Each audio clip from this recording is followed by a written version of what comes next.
34, Rich Garces. Number 36, Tom Gordon. Number 41, Jim Corsi. Number 43, the 1992 American League MVP and Cy Young Award winner, Dennis Eckersley. Number 45, the 1997 National League Cy Young Award winner, Pedro Martinez. Number 46, John Wasden. Number 49, Tim Wakefield. And the 1998 Red Sox coaches and trainers, number 12, third base coach, Wendell Kim. Number 14, hitting instructor, 1978 MVP and future Hall of Famer, Jim Rice. Number 16, pitching coach, Joe Kerrigan. Number 35, bench coach, Grady Little. Number 38, bullpen coach, Dick Pohl. Number 48, first base coach, Dave Joust. Number 60, bullpen catcher, Dana Lavangi. Major League Baseball staff assistant, Bill Maloney. Red Sox equipment manager, Joe Cochran. Visiting clubhouse manager, Tom McLaughlin. Physical therapist, Rich Zawacki. Trainer, Jim Rowe. And strength and conditioning coordinator, B.J. Baker.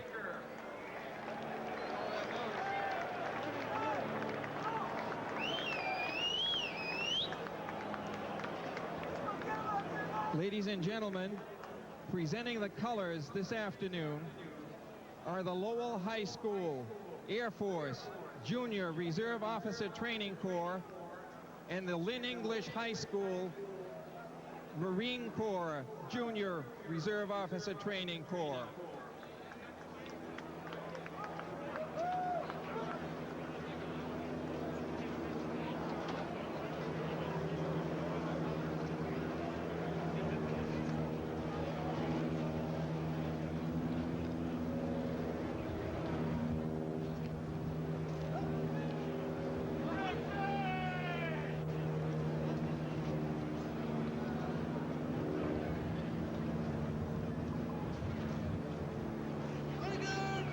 Ladies and gentlemen, we ask that you please stand as we honor America with our national anthem being performed by Lynn Saberhagen of Babylon, New York.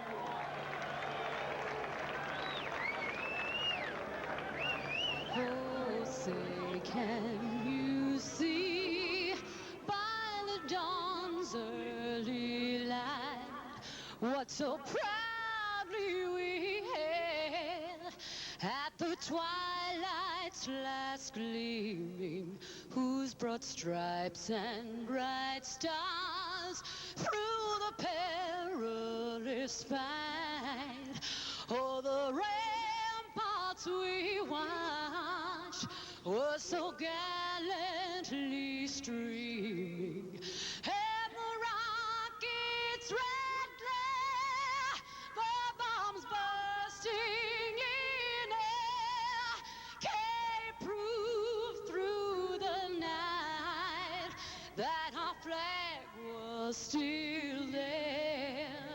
Oh, say, does that star-spangled banner wave for the land of the free and the home of the brave?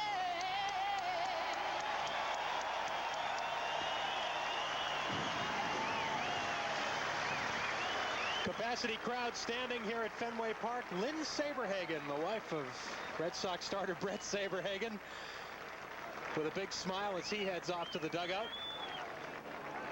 In case you're wondering, Lynn Saberhagen is a professional singer, so this is not just an honorary thing. This was a big thing. Well, job well done by Saberhagen, and the introductions were interesting, Doug. It was kind of a mixed bag, I think, for Mo Vaughn. There was kind of a battle going on between who was going to win, the people cheering or booing, and big ovations for Dennis Eckersley and Pedro Martinez. Yeah, I thought that it was, for the most part, a positive response for Mo Vaughn. There were some boos, but of course everybody was kind of looking at that as a storyline coming into today's introductions for the opener. But I thought it was primarily a positive response for Vaughn, but no question that it seemed to be a more enthusiastic response for both Dennis Eckersley and Pedro Martinez during the introductions. Certainly the fans happy to have Eckersley back, and always happy to have a Cy Young Award winner from the National League join your ball club, and he has been outstanding so far this season. Secretary of Defense William Cohen, native of Maine, who's accompanied by his wife Janet Langhart Cohen, of course familiar to television viewers in New England. The Secretary of Defense to throw out the first pitch. Tell you what, he hummed that one in there pretty good. And it was a strike. He did a lot of warming up before that first pitch. He was playing catch with Wendell Kim. Well, hey, pitching and defense is the key, right? So why not the Secretary of Defense for your opener? We're going to take a break. We're just moments away from today's first pitch here at Fenway Park. It's the home opener between the Red Sox and the Seattle Mariners. We'll have the starting lineups for you and the start of today's ball game right after this break on the 68 Sports Red Sox Television Network. Red Sox baseball coming up. Today's starting pitchers on the mound, Brian Rose for the Boston Red Sox, and they are brought to you by your New England Ford dealers. Rose against Randy Johnson is the matchup. Rose, of course, won 17 games in AAA last year, was the International League Most Valuable Pitcher of the Year. Randy Johnson, second and only to Roger DeClemens in wins and strikeouts. Good matchup with Brian Rose and Randy Johnson. First pitch coming your way right after this. 68 Sports presents Boston Red Sox Baseball. Brought to you by Dunkin' Donuts. Something fresh is always brewing here. By Mazda. Get in, be moved. And by the University of Massachusetts.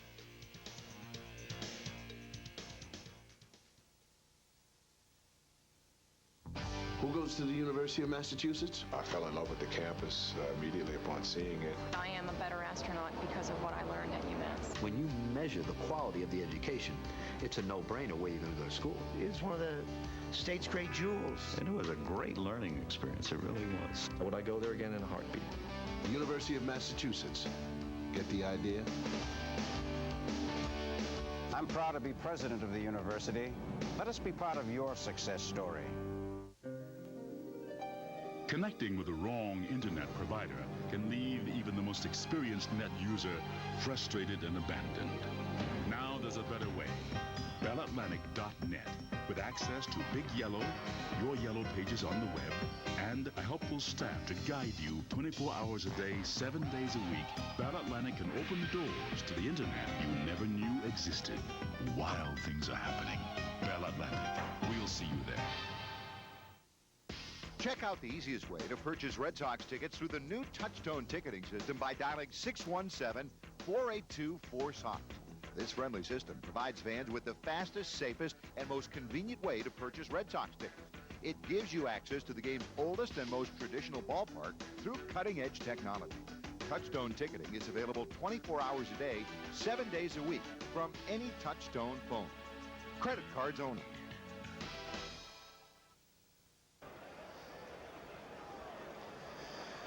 Back for our first look of the season at Fenway Park. Field looks in great shape. Be talking more about that actually later on, because part of the field is new this year here at Fenway. But it will be filled to capacity as always for the start of the 1998 home season here at Fenway Park. Should be an interesting pitching matchup today. Brian Rose making his second start of the season, just his third major league start. And the Seattle Mariners will be looking to Randy Johnson, who has been roughed up in his first 2 starts of the season, looking to try and turn that around. As the Red Sox take the field, today's starting lineups are brought to you by your friendly New England Dodge dealers. The more things change, the more things look like the new Dodge. For the visiting Seattle Mariners, Joey Cora leading off and playing second base. Alex Rodriguez, the shortstop, bats second.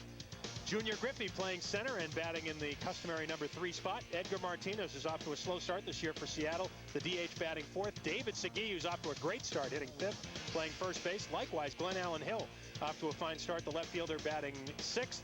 The catcher is Dan Wilson batting 7th. Russ Davis plays 3rd for the Mariners, batting 8th. And Robert Perez, recently over from the Blue Jays, takes right field, replacing Jay Buhner, who has a bit of a knee problem. He's missed several games this week. So Perez in the number 9 spot and playing right field for the Mariners today. And they will hit against the 22-year-old New England native rookie Brian Rose. Rose's last outing in his first of the season was against these same Seattle Mariners. He only lasted 2 innings in that ball game, allowing 6 hits and 6 earned runs. He walked 1, struck out 1. Couple of home runs, 1 to Griffey, 1 to Glenn Allen Hill. And of course the Red Sox lost that game 12-6. A couple of difficult assignments, obviously opening up against Seattle and then facing them again here in the home opener of Fenway. Well, Brian Rose obviously hoping for better things than he had in his first 2 major league starts. The one out in Seattle earlier this season, then of course the one against the Angels here in July last summer. A look at the Red Sox defense brought to you by Toyota. As we set it up for you for the home opener, Red Sox have struggled a little bit defensively here in the early going, making 9 errors in their first 8 ball games. It'll be Bragg, Buford, and Lewis left to right in the outfield. Bragg in there for Troy O'Leary. John Valentin at third. Nomar Garciaparra at second. Mark Lemke making his Red Sox debut at second. Mo Vaughn at first. Jason Varitek behind the plate. And the rookie Brian Rose on the mound. By the way, even though Troy O'Leary is not in the starting lineup, he is here, and there's another baby to announce in the Red Sox family. As you look at today's umpires, Tim Cheetah working behind the plate, John Shulock at first, Don Denkinger at second, and Rick Reed over at third. Troy and his wife Annette O'Leary, the baby boy, I beg your pardon, Trey.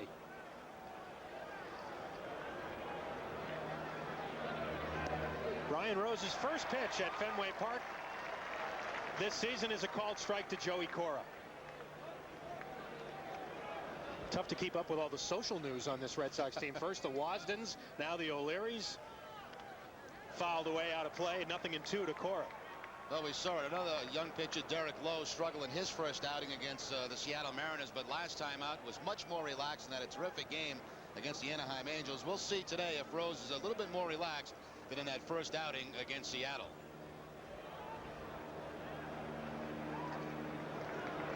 Joey Cora in a hole 0-2 against Rose to lead it off. Sprays it toward left field. Bragg has got it tracked, and there's the first out.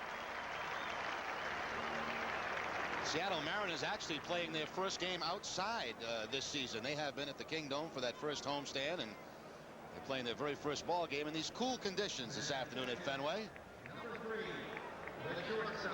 Yeah, this starts a 10-game road trip for the Mariners, for Lou Piniella and his club. They'll play 3 here in Fenway, then 3 at Jacobs Field in Cleveland, and they'll wrap up this trip with 4 games in Minnesota against the Twins. And likewise, this starts a 10-game homestand for the Red Sox here at Fenway Park. First pitch to Alex Rodriguez is a little bit low for a ball.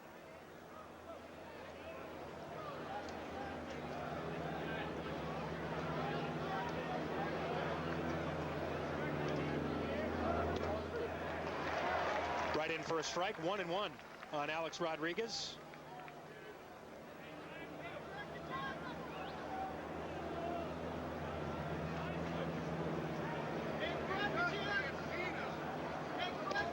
And Rose works a little bit low and away, 2-1. Brian Rose, by the way, at 22 years old, becomes the first rookie to pitch a home opener at Fenway Park for the Red Sox since Jim Bagby Jr. in 1938. Goes to 3-1 on Rodriguez, and Rose is the first native New Englander ever to pitch the home opener at Fenway. Because both newspapers this morning loaded with stories on Brian Rose and his hometown of South Dartmouth. Rodriguez lifts it toward right, and Damon Buford. The wind pushing it a little bit.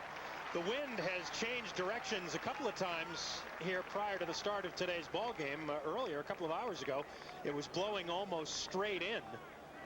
And now it's blowing a little bit more from left over toward right, where Damon Buford made that play. Yeah, the ball should take off pretty good out toward right field this afternoon, but it's going to take a pretty good shot in left field and also in center. And you can see that new background right there. That's the good hitter's background. They've covered the seats in center field for a long time. Very dangerous here at Fenway Park, but they've made that adjustment now for day games. Make it Darren Lewis in right field, not Buford. Buford's over in center today. Red Sox have made several changes in the outfield alignment here early in the season so far.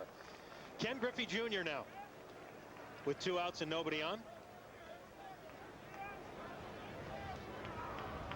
Rose had a very solid first inning at the Kingdome in his last start, and he had a very solid first inning here last July against the Angels. It was the second inning on that caused him problems.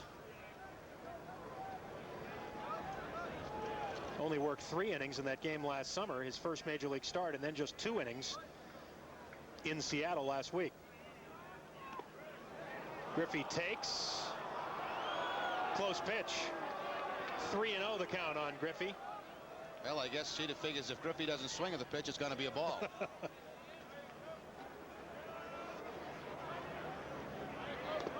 And ball 4. So Griffey walks on 4 pitches, and he is the first Seattle base runner.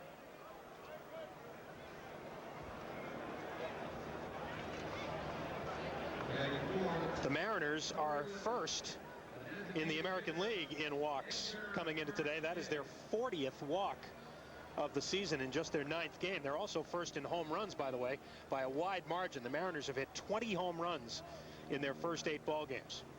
Here's Edgar Martinez.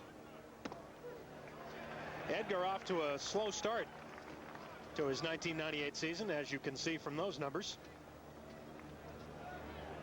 He was the DH of the year last year.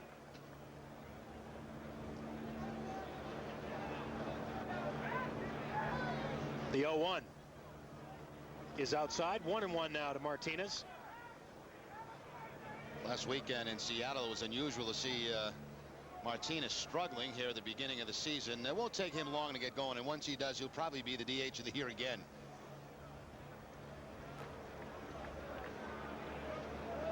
Griffey with the lead off first, and Martinez goes toward right center field. The long run, and a terrific catch by Damon Buford.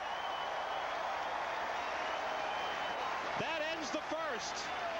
That's what happens when you're going badly, right? Edgar Martinez just can't buy a hit. Terrific play by Damon Buford brings the crowd to its feet in the first inning. Red Sox coming up at Fenway on the home opener. Seattle, no score in the top half on the 68 Sports Red Sox Television Network.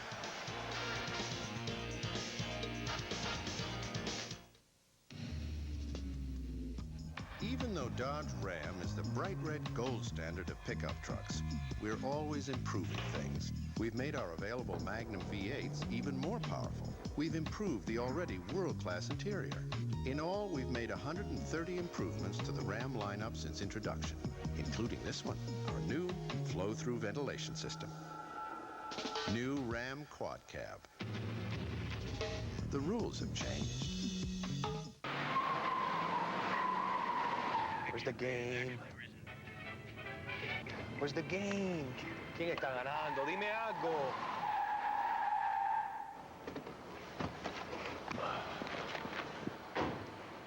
What's the score? Don't go there, Tyrell. What's the score, man? Not Tyrell. What's the score? Tyrell should have bounced outside to the 6 or cut back to the 2. Yeah, man, but what's the score? Have I ever told you the secret of football? Many times. You see, football is 15% physical and 85% mental. Now, your opponent may be bigger and faster, but if you're bigger and faster here, you will defeat him. So what's the score? There's only one important piece of information in the world, the one you want. And getting the information you want is simple with Seagate hardware and software. Seagate, information the way you want it. Damon Buford bringing this Fenway crowd to his feet with a spectacular catch in center field. This ball slicing away from him, plus getting pushed by the wind. He'll make the diving catch, and somehow, when he hits the ground, he's able to keep that ball in his glove. Terrific play. The outfield defense for the Red Sox so far this season has been excellent. Yeah, the errors have come from the infield primarily. Let's check the Red Sox starting lineup now for this afternoon's home opener. Nomar Garciaparra at short. John Valentin batting second, playing third base. First baseman is Mo Vaughn. Jim Leyritz, the DH. Jason Varitek catching. Damon Buford with that great catch in center. Mark Lemke at second, making his Red Sox debut. Darren Bragg in left. And Darren Lewis over in right field. And Randy Johnson on the mound for the Mariners. Going low and away to Nomar Garciaparra. Couple of starts so far for Randy Johnson. A no decision against Cleveland on opening night, and last week the Red Sox beat him at the Kingdome. High numbers, especially the hits and runs against Johnson, but he also still has those high strikeout numbers. First time in 5 years, Jerry, that Randy Johnson has given up 5 or more runs in back-to-back starts. In for a strike, 2-1 to Garciaparra. It's going to be interesting, Doug, to see how Johnson works against the Red Sox today. He got beat at that game in the Kingdome by the breaking ball. Every run that scored for the Red Sox on a hit was on a breaking ball. Brings the fastball in for strike 2.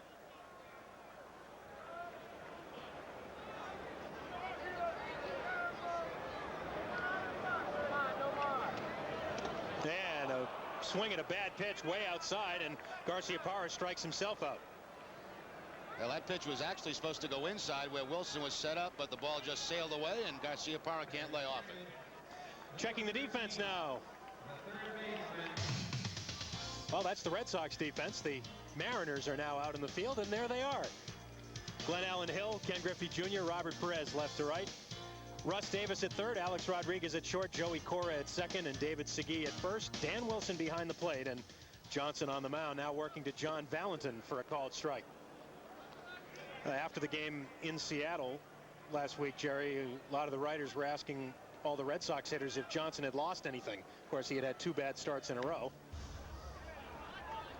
Most of the guys saying, no, he can still throw it pretty well. Even if you did think that he had lost something, you wouldn't say it because you know you're going to face him again in a week. That's right. 56 degrees at game time here at Fenway. Valentin fouls it away. 0-2 to John. 56 degrees on April 10th with bright sunshine is about as much as you could ask for. Actually, walking around on the field prior to the game was very comfortable on the playing field.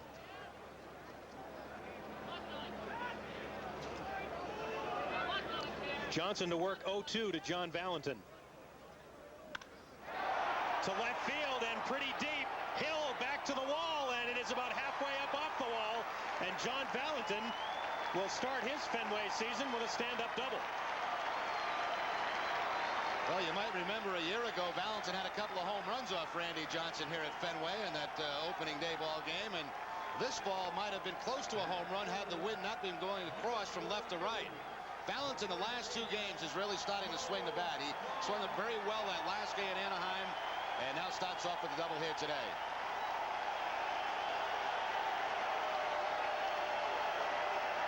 And now many in this big crowd at Fenway Park coming to their feet to salute Mo Vaughn for his first at-bat of the season. In front of the home crowd. Takes inside. Well, Doug, it was a mixed bag when they introduced the lineups, but that certainly was a standing ovation for Vaughn. What a great start he has had, following up on his terrific spring. 364 in the first 8 games of the regular season.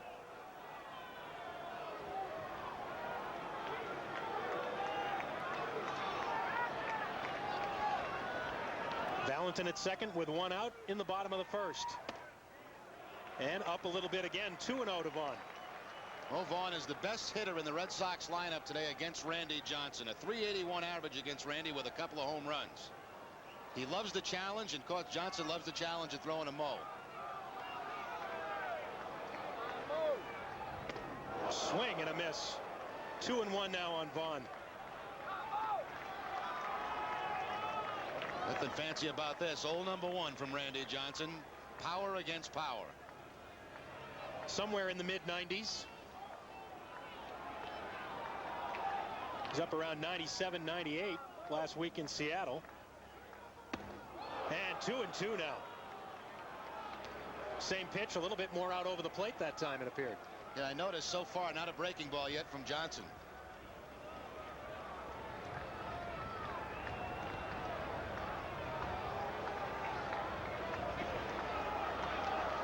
Only 2 left-handed hitters in the lineup today for the Red Sox. Darren Bragg the other. Inside, and did it hit the shirt? Yes, it did. Mo trying to jackknife out of the way, and it grazed the uniform, so Johnson comes in a little bit too much on Vaughn, and 2 runners on now with 1 out. Now, this has been very popular so far this season, just getting a piece of the uniform. Tough to tell on that replay whether it did or did not get some of Mo Vaughn. Jim Leyritz. Well, I guess that's somehow the cosmic payback for what happened in Anaheim the other night, right? Tim Salmon, that's right. He talked the umpire right into it.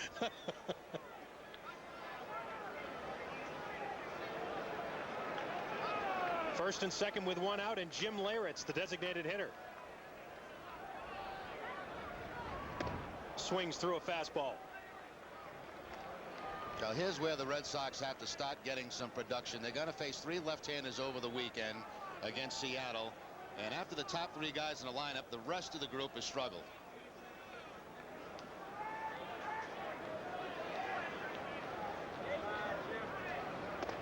Nothing in 2 to Leyritz. Shaking his head. Well, it's been widely reported, especially because of the day off and getting ready for the home opener, Jerry. The Red Sox hitting just .233 as a team through their first 8 games. But if you take Vaughn and Garciaparra out of the mix, the team hitting just .204. And 3 swings for Jim Leyritz, and he'll head back to the dugout. See Leyritz shaking his head after that last swing. Totally overmatched in that at bat by Randy Johnson. Kind of a half-hearted swing right here on the high fastball. It's like we're talking about that center field being covered up now for the hitter's background. It was always the most difficult in day games, and especially with a left-hander pitching. It looks like Leyritz might have had trouble seeing the ball. He's going to try sunglasses.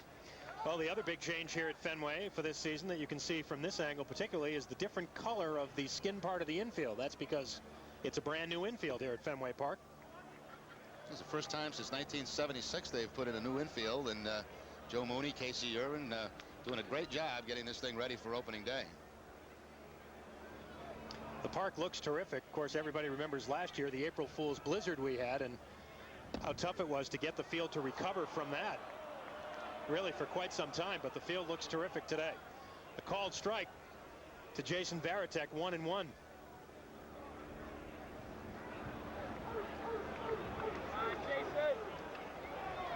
Varitek, of course, the switch hitter, batting right-handed against Johnson, and watches high and outside, 2-1.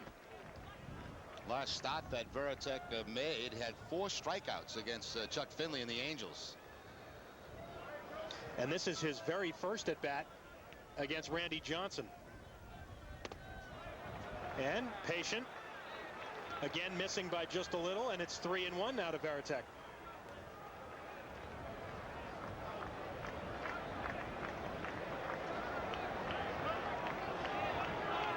Damon Buford waiting on deck. Swinging through the fastball upstairs, 3-2. Make it 1 for 3 for Varitek. Against Randy Johnson.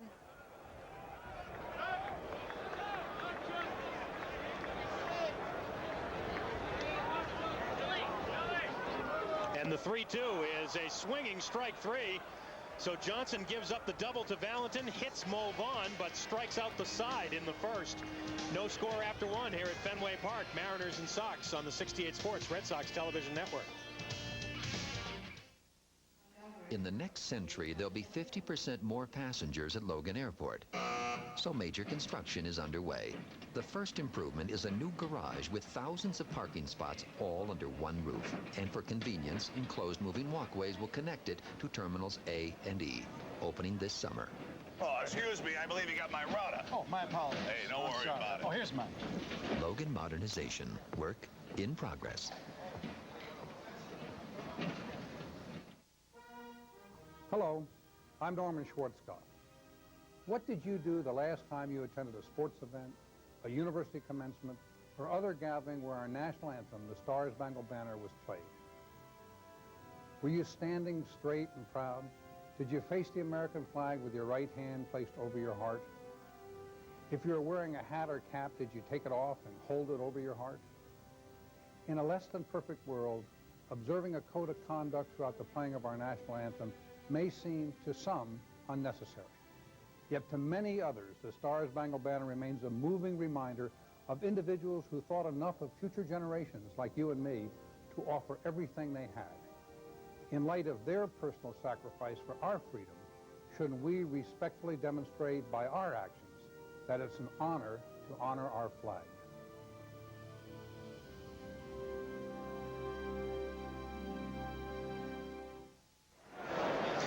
No score at Fenway Park, heading to the top of the second, and this copyrighted telecast is presented by authority of the Boston Red Sox and WABU-TV Channel 68, and may not be reproduced or retransmitted in any form without the express written consent of the Boston Red Sox and WABU-TV. Doug Brown along with Jerry Remy. Our producer today is Tom Tedisco. John Wilson directing Red Sox baseball for the opener today.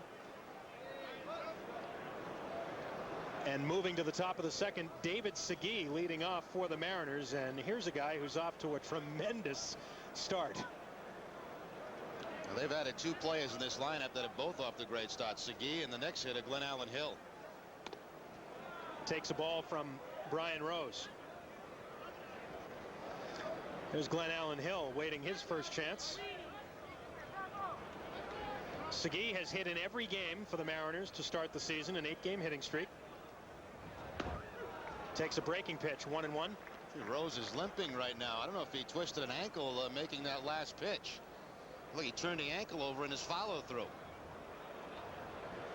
Got the called strike, and now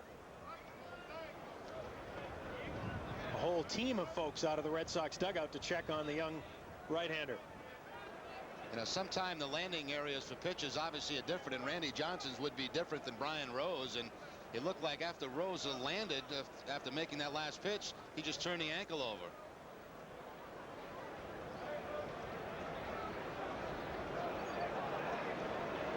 That seems to be what they're talking about too, Jerry, is that landing area.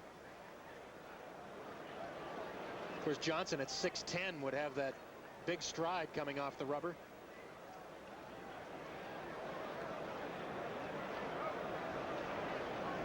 Rose is going to take a few warm-ups.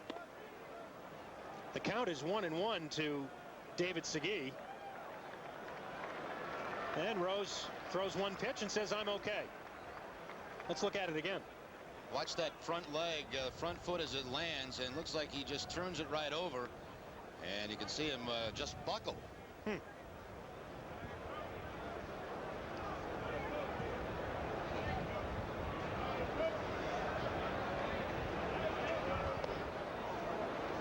Segui taking, now 2-1.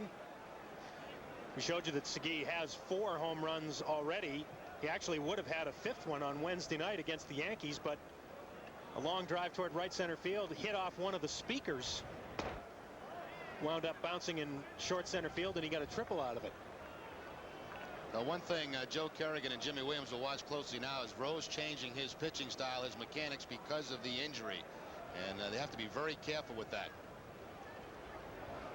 The 3-1 to Segui. Fouled away.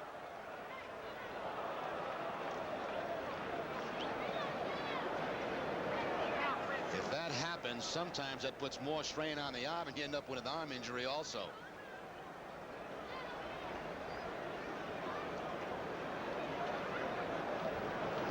Rose allowed just the 2-out walk in the first inning. Pitching to the first batter here in the second. And the 3-2 pitch strikes out Segui. First strikeout of the afternoon for Brian Rose. Well, Rose had one strikeout in that last game against Seattle. Picks up his first this afternoon. This pitch tailing away. Fastball tailing away from Segui. And I think Segui feels like he may have got himself out in that at bat.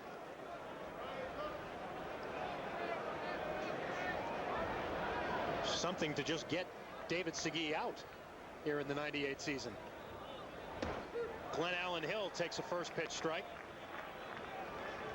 Hill not too shabby either, as Jerry mentioned, 444. He had a 7-game hitting streak end on Wednesday, the Mariners' last game. Quickly 0-2 on Hill with the breaking pitch. Well, just like Derek Lowe in the last game, Rose seems to be much more relaxed and making better pitches here early in the game than he did a week ago.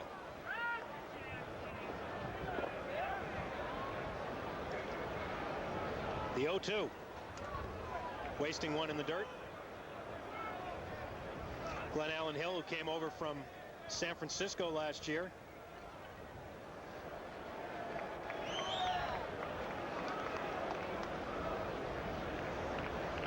Hit a home run against Rose last weekend in Seattle.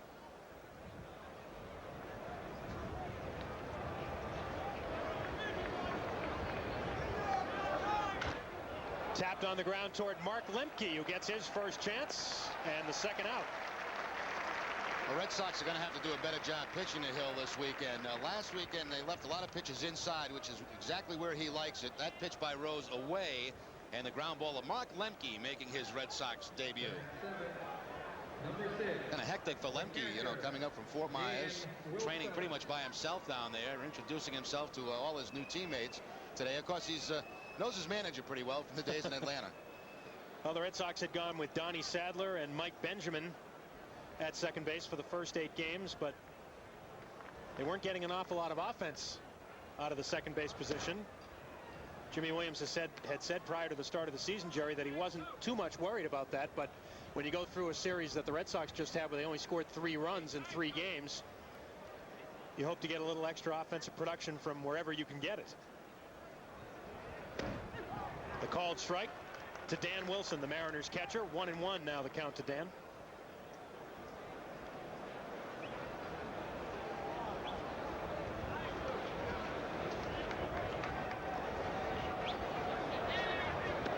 And another breaking pitch catches the corner. 1-2. Certainly be helpful to Rose to be able to get through the first 2-3 innings of scoreless baseball, get his confidence level back up high. I'm sure it was knocked down a little bit last week in that rough outing against the Mariners. Well, Brian Rose spent a lot of time looking at tapes of that start last weekend with pitching coach Joe Kerrigan, and right over the heart of the plate for called strike 3. We'll expand on that story a little bit later. 1-2-3 inning for Rose, including 2 strikeouts. No score after 1.5 at Fenway. And we'll be back after these words from your local sponsors on the 68 Sports Red Sox Television Network.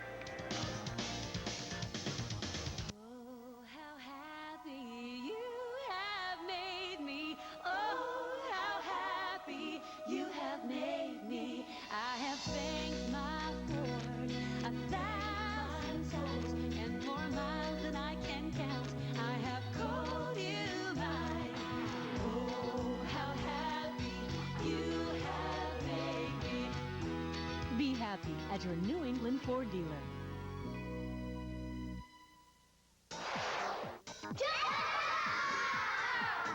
Helps preschoolers prepare to succeed one child at a time. Builds confidence, family involvement, and future teachers. Brings together college students and kids to learn and have fun. Getting involved and making a difference. That's what it's all about. To learn how you can become a volunteer for Jumpstart's Kids Fest and other programs, call 432-6763. On the next 90210, Valerie's making her move. You have something I want. What is that? The Peach Pit After Dark. But can she have it all? I want you back in my bed. And if I don't, then I'm never gonna work here again, huh? Then a rapist is on the loose. Hey, you okay? No, I'm scared. For everybody. And Brandon feels the heat. I'm the student body president. I am not Batman. Go back to Beverly Hills 90210. Tonight at 6 on WB 59. Bagel. No score at Fenway Park after an inning and a half.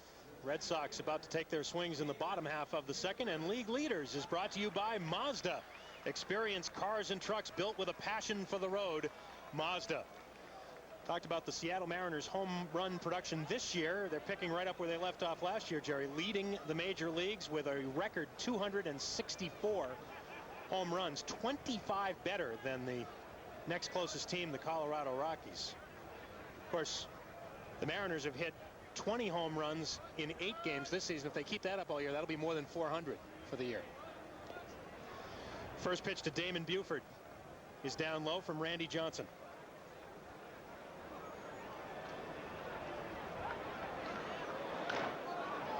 On the ground, but foul. And a nice play down there. Start the season cold. Gentleman named Staff, I guess. He has Staff written on his back. So. Made a fine play. They get a lot of those jobs. Always good to get that first one out of the way, right? Breaking pitch outside to Buford, 1-1. So we talked last inning, Doug, about how Randy Johnson got beat on his breaking ball when he had men in scoring position in that first inning. Nothing but fastballs. And that one fouled away. 2-2 now on Damon Buford.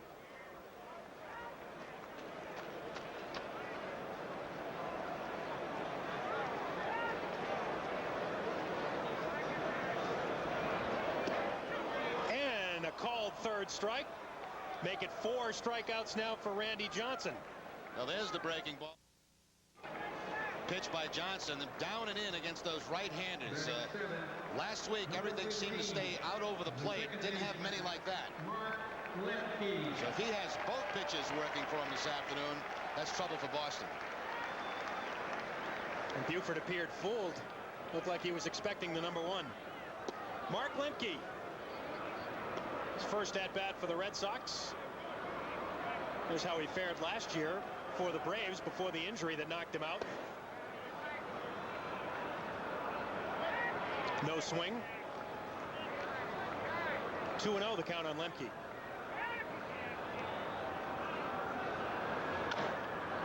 Chopping one foul. I think we're making a mistake if we say that Lemke is here to provide offense for the Red Sox. That's not the case. When Jeff Fry went down, they wanted somebody at second base that could feel that position solidly throughout the season. That's why they went to get Lemke. He's also the kind of guy in a lineup that'll stick the base hit in, keep an inning alive. 2-2 now on Mark. But he's primarily a defensive second baseman.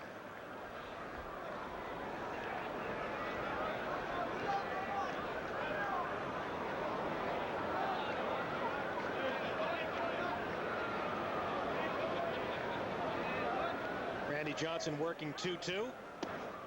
A little bit low this time. Full count on Lemke. Now the hitters have to deal with a little bit of a shadow problem. Shadow's out in front of home plate. Not a serious problem yet. Up in the air in the infield. Second baseman Joey Cora makes the play for the second out.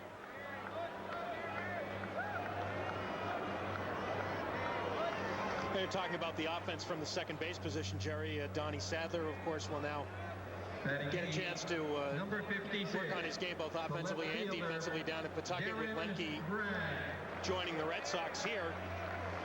Sadler probably pressing a little bit offensively too. Again, no particular need for him to worry about the offense, but you know he's got to be at least thinking about that first major league hit, and he doesn't have it yet. Well, he's got to go down to AAA and really get some confidence in his offense. You know, last year he hit about 212, struggled early this season. You can't make a judgment on a guy after maybe 10 or 15 at bats. That would be unfair. Right. But the fact is he needs to go have success at the AAA level. Darren Bragg quickly down 0-2.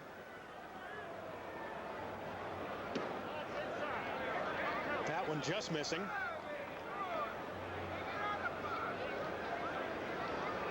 Darren Bragg playing left field today. And strike 3. Randy Johnson has 5 strikeouts through the first 2 innings. The Red Sox go quickly in order, and after 2 at Fenway Park, no score between the Red Sox and the Mariners on the 68 Sports Red Sox Television Network.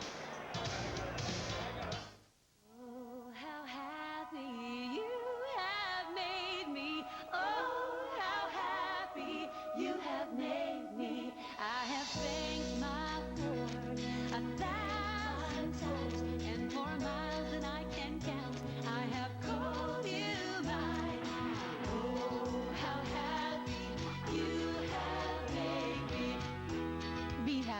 at your New England Ford dealer. Are you paying too much for prescription drugs? For eyeglasses and eye exams? Too much for dental care for you and your family? Now, there is something you can do about it. Get the card from Universal Benefit Systems. It can save you money every time you use it. The UBS card qualifies you and your family for discounts on prescriptions, eyeglasses, and dental care. And it's so easy to use. Just present your card when you pay and save up to 40% on prescriptions, up to 50% on eyeglasses and contact lenses, and save up to 30% on dental care. If your insurance lacks coverage, for just $5.95 a month, you and your family can enjoy discounts on prescriptions, glasses, and dental care. And you can't be turned down. Your UBS card is welcome at more than 50,000 pharmacies, vision care stores, and dentists across the country, including Walgreens, Pearl Vision, and many more. Just present your UBS card when you pay, and you get the discount immediately. The potential savings are unlimited, and there are no forms, qualifications, or physicals. No score, Mariners, Red Sox. Randy Johnson striking out Darren Bragg and staring down Bragg after the strikeout. The story behind that is he's kind of kidding around because Bragg hit a home run off him. He's 1 for 1 in his career with a home run. And, of course, those guys ex-teammates. And, of course, that home run came when Randy Johnson had a bad back. And shortly after that, he went on a disabled list. So he's kind of having a little fun with Darren Bragg. I don't think Bragg found it funny, though, after the strikeout. I don't think any of the Red Sox are finding these first 2 innings funny, Jerry. 5 strikeouts for Johnson already. On the ground sharply, Valentin gets a piece of it, but Russ Davis will take first. We'll see how they score it. Could go either way. Ball was hit very sharply. Well, I think that probably will go as a base hit for Russ Davis. He's also had a great start. Hard ground ball to the backhand side of Valentin. Ball knocked down, but was far enough away from Valentin with his no play on Davis. That would be a tough error if he gets an error. No decision yet from the official scorer. Base hit. First hit of the day for the Mariners. And batting ninth in the order, Robert Perez, the right fielder, and he pops up a bunt, and there's going to be an easy double play at first base as Varitek fires to Lemke covering. So the strategy backfires there for the M's. Well, nice play by Varitek, quickly out from behind the plate. A lot of times that's a tough thing for a catcher to judge exactly where that bunt will go. Varitek able to make the play in the air, and then it's an easy double play at first base as Davis was heading towards second. Varitek's done a very nice job defensively behind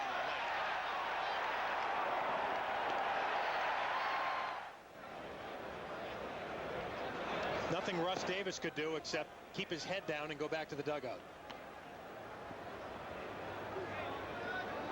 Not his fault, though, clearly. Play again went 2-4, doubling off Davis at first. Joey Cora takes a strike, evening the count at 1-1.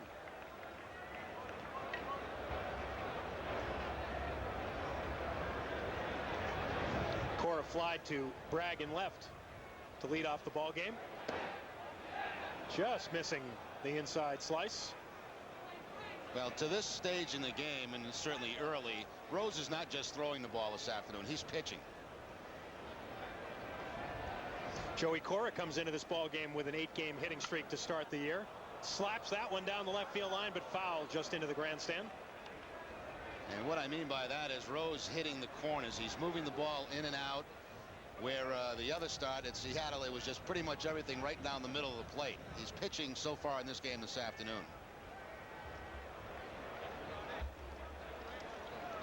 Once through the order for Rose with just 1 hit, the infield hit, and 1 walk.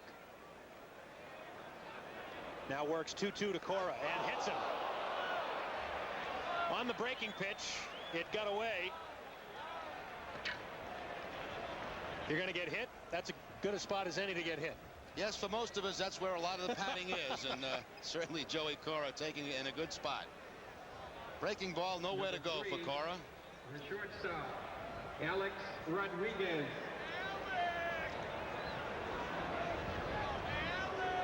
That was the retaliation, Jerry, for Randy Johnson just clipping Mo Vaughn's jersey. I'll get him with a breaking ball.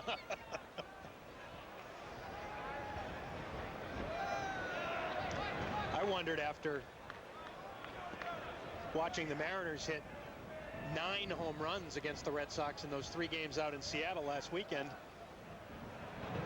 as Alex Rodriguez swings through a breaking ball, if when Pedro Martinez takes his turn here tomorrow, that he might have that in the back of his mind.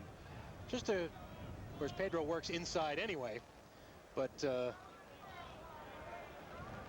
Mariners were swinging freely against Red Sox pitching last week. Rose just missing inside, 1-1. Well, she got the 2 strikeout leaders going in back-to-back days. Randy Johnson started today with 17 strikeouts. Pedro leads the league with 20, and they're going to go pretty much back and forth, I think, all season long.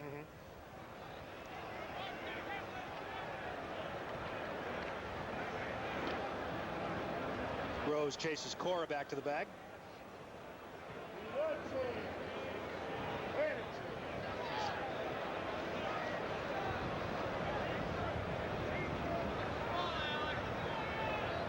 Rodriguez flied to right in his first appearance. This time lifting it toward the left side and shallow left center field, where Darren Bragg gives way to Damon Buford for the 3rd out. 2.5 complete at Fenway Park. No score between the Red Sox and the Mariners on the 68 Sports Red Sox television network. Even though Dodge Ram is the bright red gold standard of pickup trucks, we're always improving things. We've made our available Magnum V8s even more powerful. We've improved the already world-class interior. In all, we've made 130 improvements to the Ram lineup since introduction, including this one, our new flow-through ventilation system. New Ram Quad Cab. The rules have changed. This is cellular. This cellular. This cellular. This is OmniPoint. This is OmniPoint. This is OmniPoint. Introducing OmniPoint, a 100% digital system so advanced there's absolutely no static. No static. And so superior there's no contract. No contract. Polly, wanna... OmniPoint, 100% digital, 0% hassle. Get a $129 Siemens digital PCS phone for $49. The Boston Red Sox look to show the American League they mean business. With newly acquired Pedro Martinez, Dennis Eckersley, Darren Lewis, and Jim Leyritz, along with a solid core of returning players, including AL Rookie of the Year Nomar Garciaparra, there is great excitement about this team for 1998. Come be a part of the 1998 excitement. For tickets, call the Sox ticket office at 617-267-1700. For groups of 40 or more, call 617-262-1915. Back at Fenway on opening day. Bottom of the 3rd inning, no score, Mariners and Red Sox. The 98 Red Sox is sure to be action-packed and exciting. Bring your group, company, or family to one of the many special discounted and fundraising games at Fenway this season. Call group sales at 617-262-1915. Darren Lewis, and then the top of the order, Nomar Garciaparra and John Valentin for the Red Sox. And Lewis lays one down, but he didn't get much on it. And Wilson, a fine defensive catcher, makes the play down to first. Not a bad idea by Lewis, but he didn't get enough of it. Yeah, it looked like the ball just stuck right in front of home plate. Dan Wilson, an excellent defensive catcher, bounces out and has a fairly routine play to make. He'll clear himself with a base runner and throw a strike to Segui. So bunting, a little bit tough for both teams this afternoon. Nomar Garciaparra struck out his first time. Reaches to right field this time, but snagged by the first baseman, Segui. Nomar may be looking to put one down the right field line. Well, Johnson had been pitching him away consistently, and at that time, Nomar slaps the line drive, but right at David Segui. The third baseman, John. 2 pitches, 2 outs for Johnson here in the 3rd. Here's the man with the only Red Sox hit of the day to this point. John Valentin doubled about halfway up the wall over the scoreboard in the 1st. Guaranteed that he was going to take the first pitch after the 2 quick outs. now 2-0. John Valentin accounting for the only Red Sox run Wednesday night, last game of the road trip in Anaheim, with a solo home run, his first of the year. Popped up, right field side, Segui battling the wind and stays with it. A quick 1-2-3 inning for the Red Sox against Randy Johnson, and after 3 complete at Fenway, no score on the 68 Sports Red Sox television network. The average car travels 12,000 miles a year. The average tires last 40,000 miles. The conclusion? Sooner or later, you're going to need a new set of wheels. Where do you go? I'm getting to that. A place with thousands of tires and the best brands rolling. People with diplomas in tireology and floors your grandmother could kiss. Oh, yeah, and they serve a great cup of joe. NTB, National Tire and Battery. We're everything you want, nothing that you'd expect. In the next century, there'll be 50% more passengers at Logan Airport. So major construction is underway. The first improvement is a new garage with thousands of parking spots all under one roof. And for convenience, enclosed moving walkways will connect it to terminals A and E, opening this summer. Oh, excuse me. I believe you got my router. Oh, my apologies. Hey, don't worry about it. Oh, here's mine. Logan modernization. Work in progress.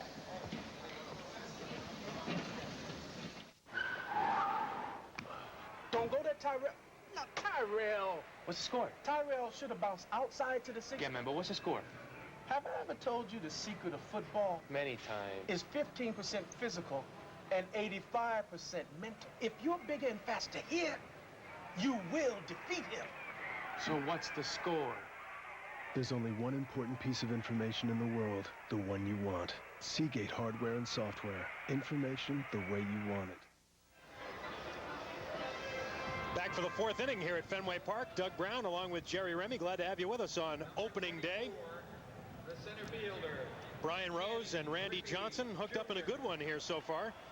Johnson with no strikeouts in that 3rd inning. First time that's happened today. But he has 5 to this point already. Brian Rose has 2, and he's ready for the 4th, and Ken Griffey Jr. to lead it off. Swinging on the first pitch down the right field side, but it'll carry well out of play.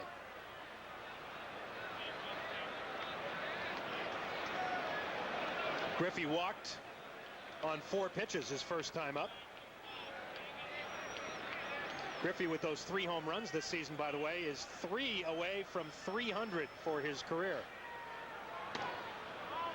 Takes a little bit high.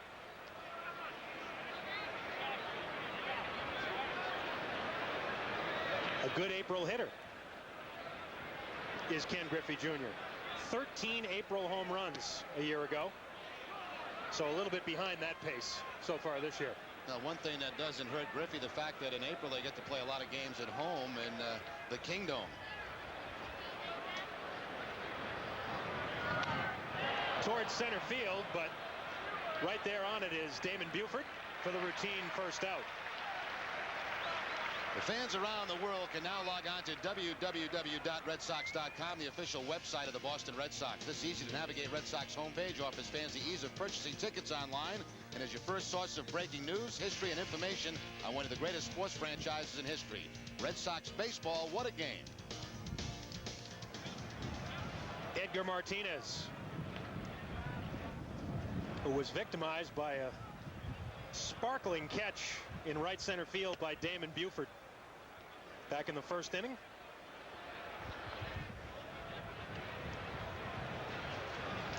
Edgar's got to be thinking, what do I have to do to get a base hit? Hit the ball right on the button. Looked like it was working toward the gap and away from Buford, but he managed to get over there and make the catch. I'm sure Edgar will figure it out before long.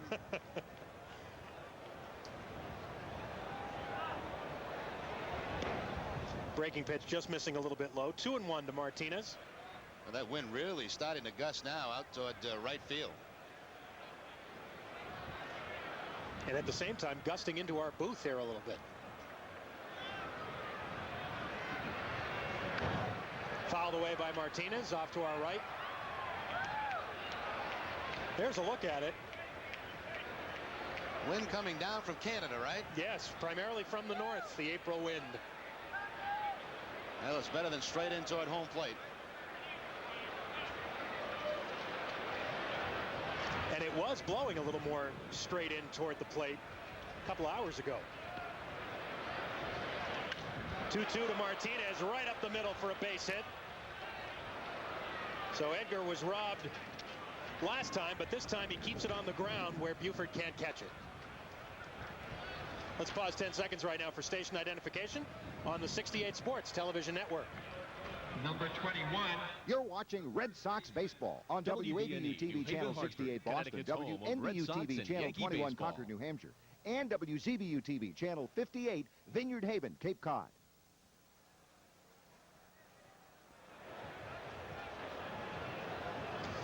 No score at Fenway Park. Red Sox and Mariners playing the top of the fourth with one out. Doug Brown along with Jerry Remy. Sean McDonough on assignment this weekend.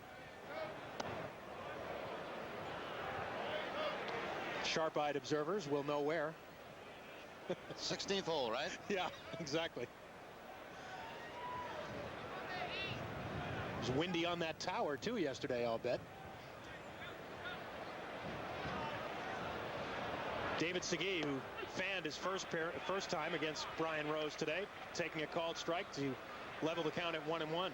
It looks like Rose learned a lesson by watching Saberhagen deal against the Seattle club in Seattle. Saberhagen pitched a lot of these hitters inside and then, of course, moved the ball around inside, outside, and that's the approach that Rose has taken today. He's made more inside pitches than he did in the 2 innings last time he faced him.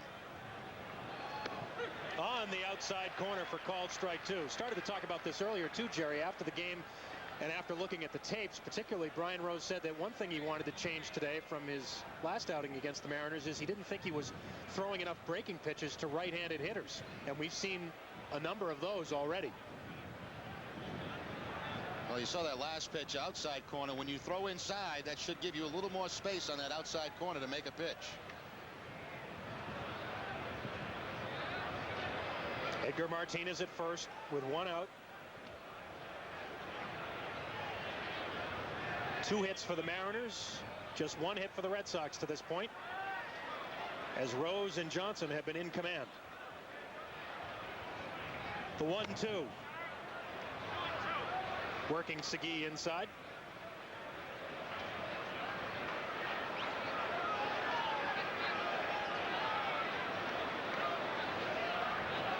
Brian Rose, just 22 years old. Attended Dartmouth High School in southeastern Massachusetts. Little tapper foul. Suppose there are any informal or formal parties today down in your part of the state of Massachusetts honoring Brian Rose's Fenway opener start? Oh, I'm sure there are. I'm sure there's a large group in attendance here today to support Rose, and those that could not get tickets, I'm sure are watching the ball game. Very proud of what Rose accomplished not only in high school there, but since he's been in professional baseball, and a great kid, so they're all hoping he does well.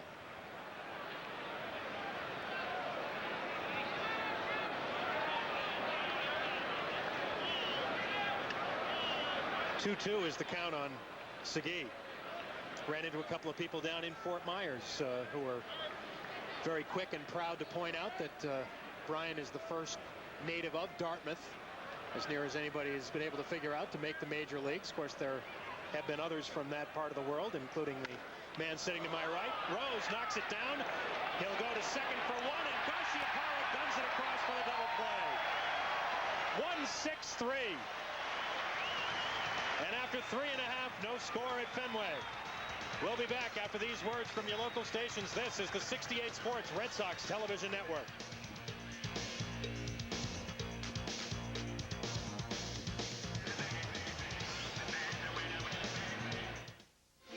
Oh, how happy you have made me. Oh, how happy you have made me. I have thanked my Lord 1,000 times and more miles than I can count. I have called you mine.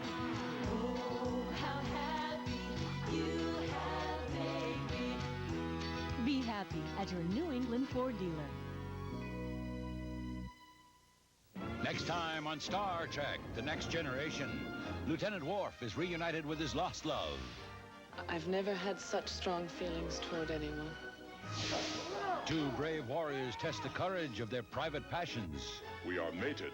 I am not going to become your wife. Now, they must join forces to prevent a Klingon attack. Drop your shields. On Star Trek, The Next Generation. Tonight at 7 on WB 59. What kind of man starts a relationship with a 16-year-old babysitter? Next Sally. She knows her husband is messing around. But he loves me. And she has a shocking secret to tell her sister. She's the mistress. I have been having an affair with your husband, okay? His mistress destroyed our lives on The Next Sally. Tonight on WB 59. The Red Sox continue their first homestand of the year, and you won't want to miss tomorrow's game as Pedro Martinez makes his Fenway debut. Tune in to On Deck beginning at 12:30, followed by Red Sox baseball. Don't miss the action over most of our 68 Sports television network. And the Mariners will counter with Jamie Moyer, former Red Sox left-hander. 3 lefties working this series this weekend for the Mariners. As Johnson throws ball 1 to Mo Vaughn, leading off the bottom of the 4th.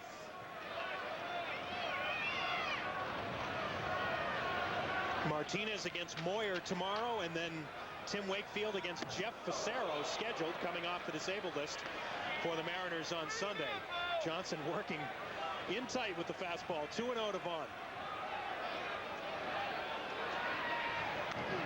And fouled away on the hands.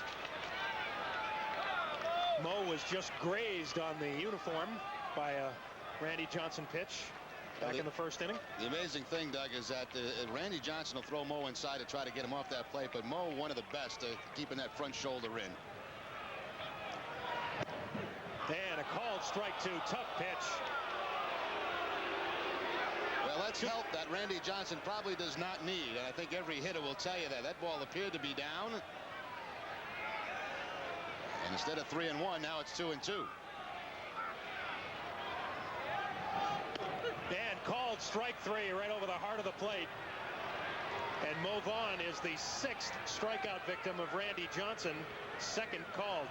Well, this is a different Randy Johnson than the first 2 outings of the year, and this is a Randy Johnson today that's going to use his fastball to get outs. That a perfect pitch by Johnson.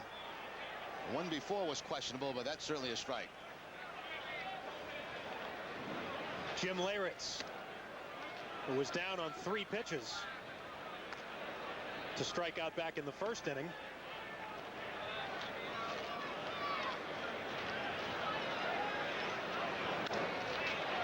Fouls it off over the roof to the right, 1-1. And like we mentioned, Leyritz coming to the plate this time with the sunglasses on. He appeared to be complaining about some type of glare from center field, so he's made the adjustment to the glasses. We'll see if that helps. Well, as you can see, Johnson in sunlight and the batter's box is in shadow, which certainly is a factor too at this point. Yeah, this is getting difficult now. Right about halfway between home plate and the pitcher's mound.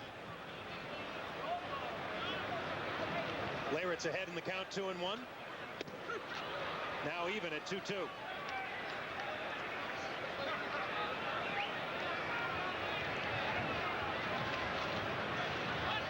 Randy Johnson actually hasn't won a game in his last 4 starts going back to last year. Leyritz trying the right field line, but it's foul, just short of the pole. Johnson had a loss and a no decision in the playoff series last season.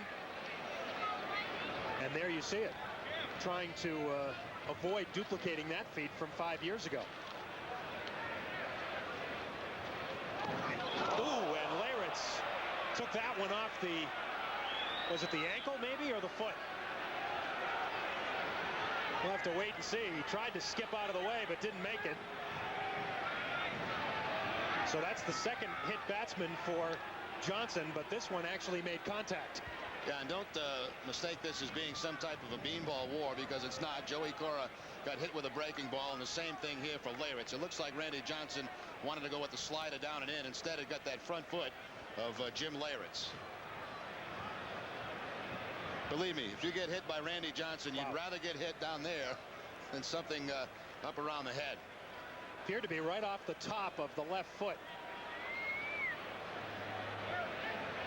Leyritz trying to shake it off.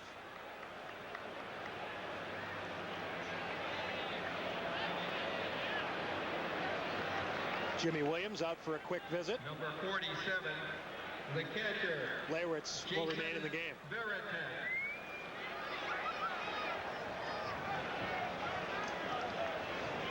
That'll bring up Jason Varitek with one out and Leyritz at first.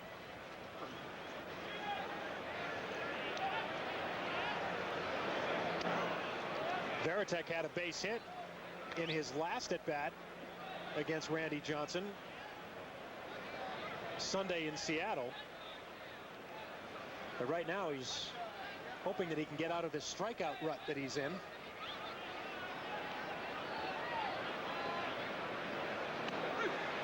Takes a called strike there. 1-1 the count on Varitek. You know, Randy Johnson, a difficult guy to put plays on against. You know, it's not the ideal situation for a hit and run play because he's a non-contact pitcher, a guy that strikes out a lot. Usually those plays are safe for the sinker ball pitchers, guys that do not strike out a lot of hitters. Up just a little bit with the fastball to Varitek. 2-1. The problem with that is if you just sit around and wait for things to happen, most of the time against Johnson, they don't happen.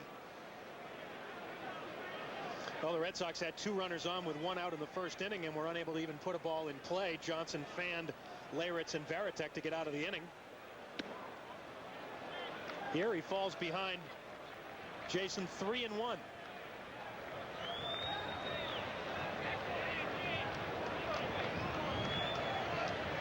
Took a long look down to Wendell Kim in that third base coach's box. The on-deck hitter is Damon Buford. Leyritz at first, and the pitch fouled away by Varitek. See here again now on the 3-2 count. Most of the time you'll send that runner at first base, but again you have to almost rethink that when you have Randy Johnson pitching because it quickly becomes a strike him out, throw him out situation.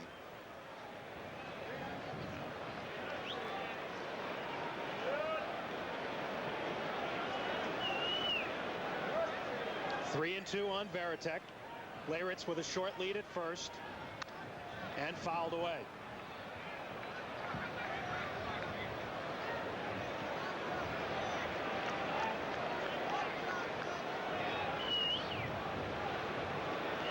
Jason will celebrate his 26th birthday tomorrow.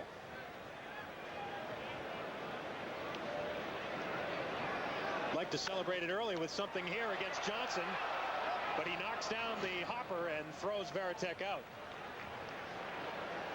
Let's get an update now from Butch Stearns back in our 68 Sports studio. All right, Doug, thank you. A pitcher's duel at Fenway. No such storyline at Yankee Stadium. The A's in the top of the 5th. Dave Maganet at the plate against Mike Buddy. Singles knocks in old pal Matt Stairs, and the A's take a 13-12 lead. Then we go to the bottom of the inning. Tino Martinez comes up. He gets a 2-run double, scoring O'Neill and Bernie Williams. 14-13 Yankees. They added 2 more. It's now in the top of the 6th. 16-13 Yankees. Whoever goes for 2 is going to win this one, guys. To say, Butch, the field goal kickers become very important at this time of the ball game.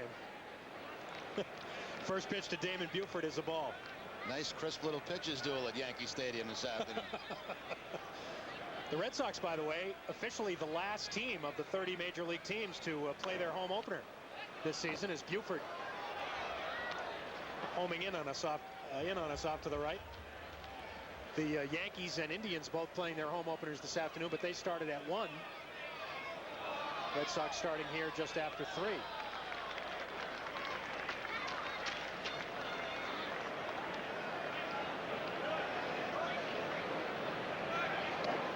Johnson works outside to Buford. 2-1 now on Damon. The last ground ball that Varitek hit, Johnson, of course, being so tall, knocked it down. If that ball gets over his head, it's going to be a double play to end the inning. Instead, he knocked it down, and that allows a man to get into scoring position, see if the Red Sox can take advantage of that. Buford watches closely. It's 3-1 now. This is just the second runner the Red Sox have had as far as second base in this game. The Mariners have not had any runners in scoring position against Brian Rose. It's Mark Lemke hoping to get a chance this inning. Buford fouls another one away off to the right.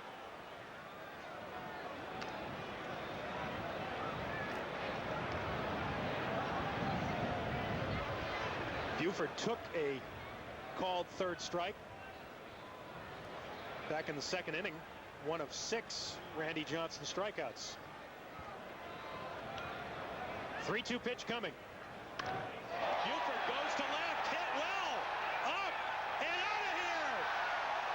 Damon Buford, a 2-run home run against Randy Johnson, and the Red Sox have a 2-0 lead.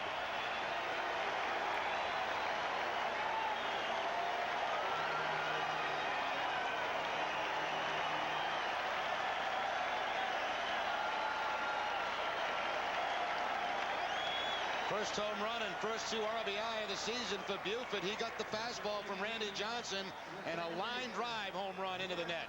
Buford's had a heck of a day. He had that great defensive play earlier in the ball game, saving a run, and now he puts 2 runs on the board with the home run. The first pitch, a strike to Mark Lemke.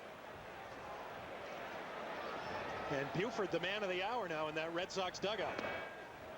Called strike, 1-1 to Lemke.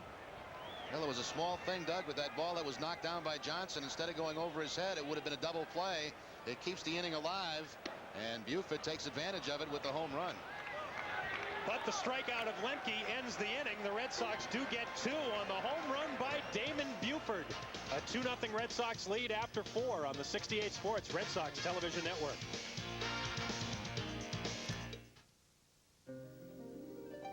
Connecting with the wrong internet provider can leave even the most experienced net user frustrated and abandoned. Now there's a better way.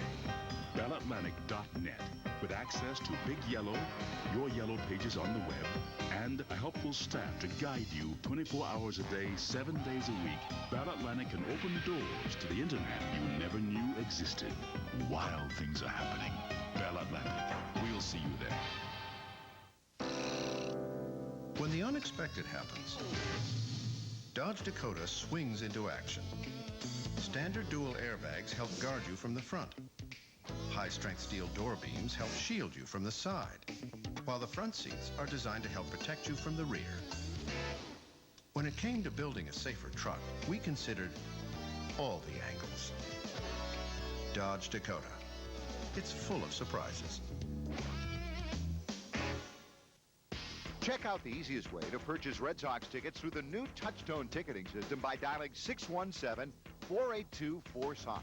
This friendly system provides fans with the fastest, safest, and most convenient way to purchase Red Sox tickets.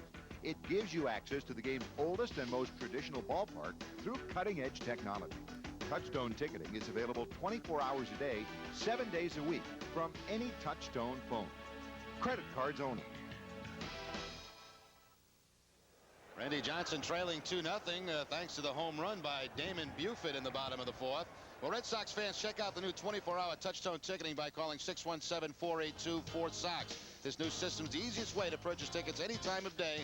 Why not use the latest technology to purchase Red Sox tickets at one of America's oldest and most storied ballparks?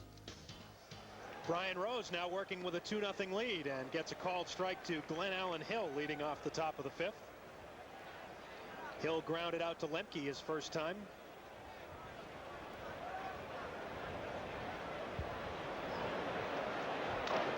A little tapper toward short, the charge by Garciaparra, and the first out. Well, because of the shadows at home plate, they put the lights on here at Fenway. Most of the light stands on, and that certainly brightened things up just a bit in that area. By the way, the 2-run home run for Damon Buford in the bottom of the 4th reminds us to tell you that for each Red Sox home run on a TV 68 telecast this season, Dunkin' Donuts will make a contribution to the Jimmy Fund. The Red Sox hope you will help too. Dan Wilson now to face Rose, taking a pitch inside.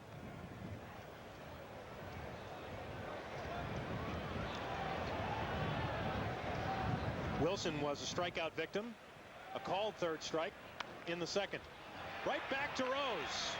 And 2 down.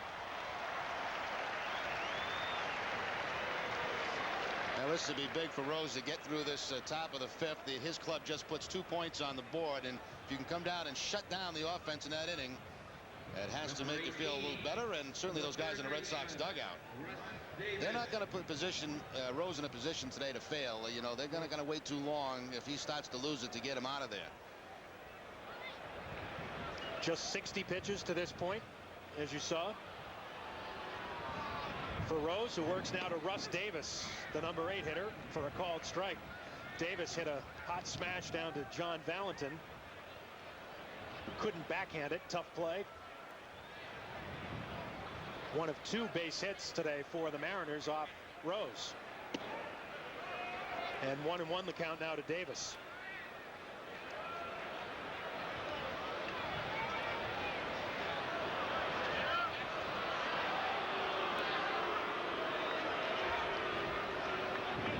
Don't talk to Davis about making tough plays at third, though. He had a pretty good spring defensively for the Mariners, and then in the first 4 games of the regular season at the Kingdome, Davis made 4 errors down at third base. Pops this one back our way and out of play. Well, that's every fielder's nightmare, you know, to get off to a bad start defensively. You know, everybody has a goal, you know, where they want to be error-wise at the end of the season. When you got 4 quick ones the first week of the season, that's depressing. 1-2 the count to Davis.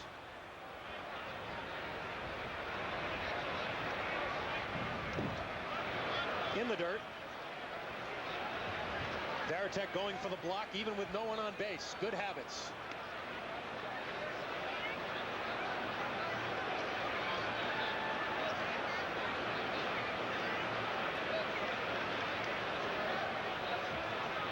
Rose with a 2-2 count. And a 2-0 lead here in the top of the 5th. Breaking pitch just missing. Rose looked like he might have taken a half a step toward the dugout. And why not? Looked like a pretty good pitch.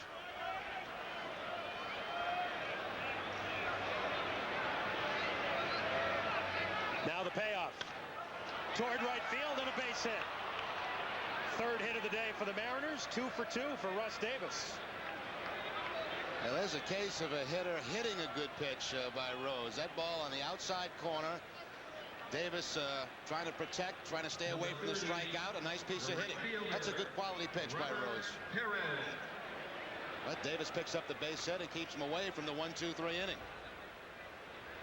Rose has had just one 1-2-3 inning in this ball game. That was the 2nd. Robert Perez now.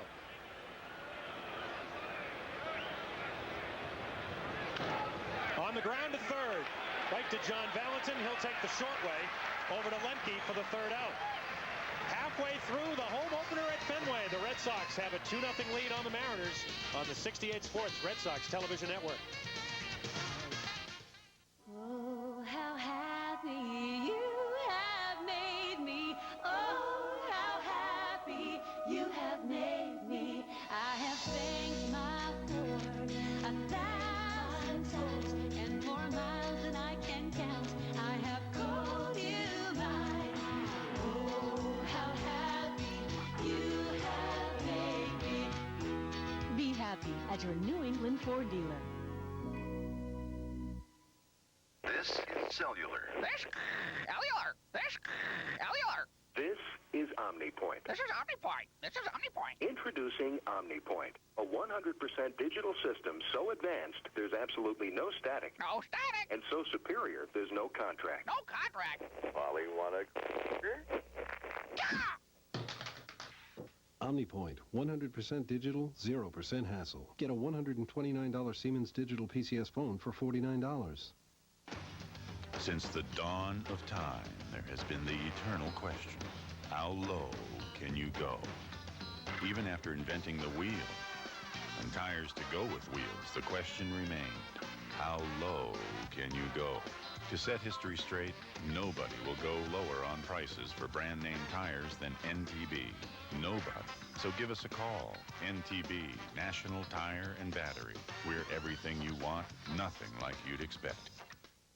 Number 56, Red Sox with a 2-0 lead moving to the bottom of the 5th. Darren Bragg will lead it off. He struck out against Randy Johnson back in the 2nd. And you mentioned, Jerry, the little byplay between the two of them.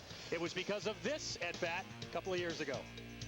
Grand slam home run by Darren Bragg, as we mentioned, 1 for 1 in his career at that point against Randy Johnson. But Randy got the better of him last time with the strikeout and kind of stared him down after the strikeout. That home run for Bragg was the first of his career against a left-handed pitcher. Picked a pretty good one. Randy Johnson at that time was bothered by a bad back.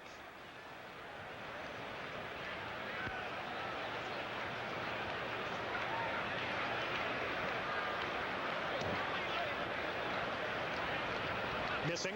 1-1 the count to Bragg. Darren's first career major league home run came against Aaron Seeley back in May of 1995 when Bragg was with Seattle. And by the way, did you notice that Aaron Seeley threw a 3-hitter for a shutout yesterday? Ooh. Well, Darren was able to get out of the way of that one, and he's going to take a little time to think about it. Yeah, those are the ones that'll make you take a walk. Those ones up around your coconut that you got to dive out of the way of. Of course, these guys ex-teammates with the Seattle Mariners. And inside again comes Johnson for ball 4. So he was concentrating on working Bragg inside, but got too far inside a couple of times and loses him. Remember one time last year, Doug, when Johnson was working against the Red Sox in Seattle. Darren Bragg was not in the lineup that day, and Johnson, before making his warm-up tosses to start the game, was telling him in the dugout, come on, get in the game. I want to face you. So they've had this going back and forth for a while.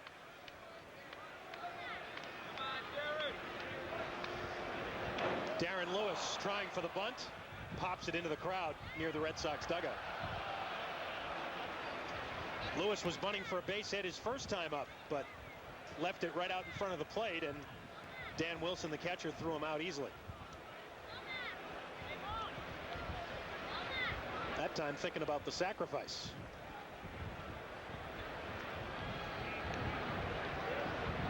With Bragg at first. Up in the air and out of play off to the right. You know, sometimes it's just as difficult to bunt a guy like Randy Johnson as it is to hit him. And you see there that Jimmy Williams put the bunt on one attempt. As a matter of fact, Lewis may have done that on his own.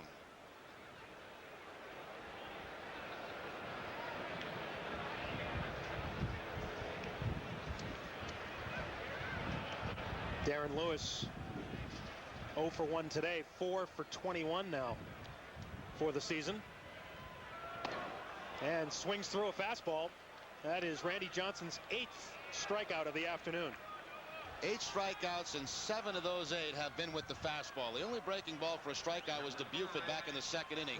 Every other one, the fastball. This is almost complete opposite of the way he pitched in Seattle.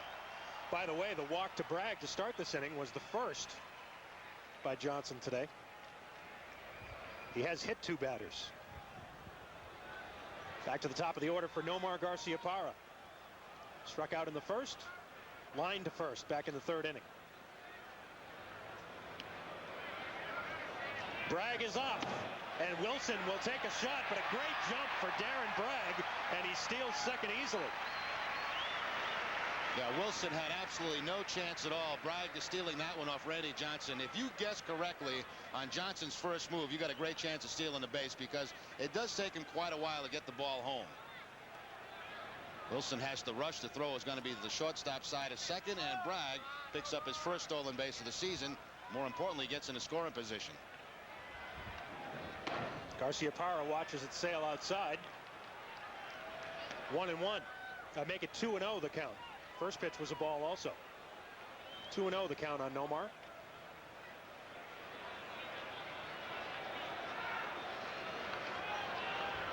The only Red Sox hitter that has not struck out to this point is John Valentin. Garciaparra watches again. 3-0. May not be a bad idea, too, to give him green light on the 3-0 pitch. Hopefully you get a batting practice fastball from Johnson. Well, even that'll be faster than a regular one.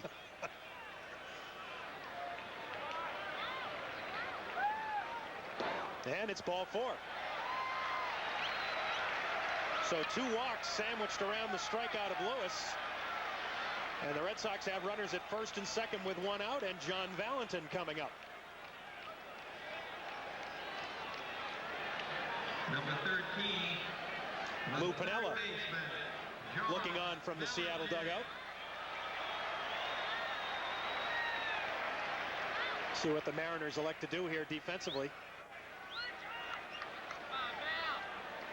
That's what Lou is talking about. Well, he's telling Segui at first base to closen up a little bit to Valentin, and the reason for that is if there's going to be a ground ball, you can't let that guy at first base get too big of a lead, or he'll break up that thing at second base. So they've got to keep him somewhat close.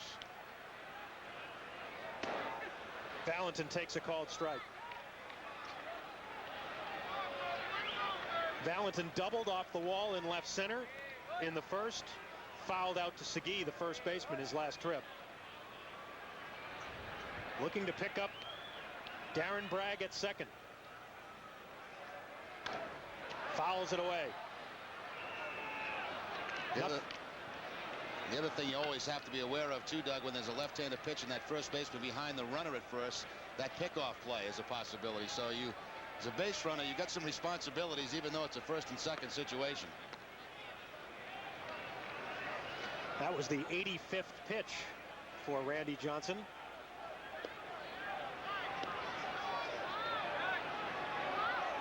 That's maybe a little high for this point in the ball game, bottom of the 5th. The 0-2. Valentin called third strike. The call made by John Shulak down at first as he punches Valentin out on the check swing. A little half swing by Valentin on the breaking ball, and I think you'll see by this angle the head of the bat does go out in front of home plate, not controlled by Valentin, and Shulak making the correct call. So it's a swinging strikeout, but called by the first base umpire. So that's 1 strikeout now of all 9 Red Sox hitters for Randy Johnson. And now 2 down in the 5th. Mo Vaughn looks low for ball 1.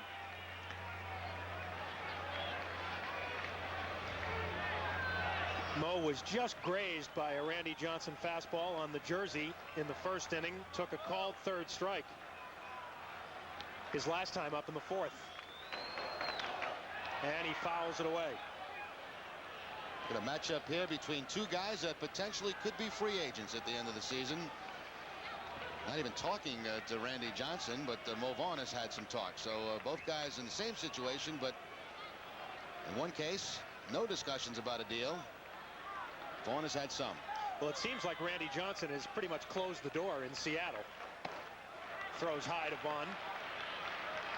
The negotiations, if we can use that word, between the Mariners and the Ace, a little bit more acrimonious than the Red Sox situation with Vaughn right now. And Vaughn swings through the breaking pitch. 2-2 the count to Mo. I think the way Mo feels when he faces Johnson, look, I know he's going to get me 2-3 times a game, but if I can get him 1 time, I've had a good day. And Mo is the only left-handed hitter with 2 career home runs against Randy Johnson. The 2-2. Swinging strike 3, number 10 for Randy Johnson through 5 innings. He strikes out the side in the 5th. He also walked a couple of batters. The Red Sox have their 2-0 lead at the end of 5 here at Fenway on the 68 Sports Red Sox Television Network.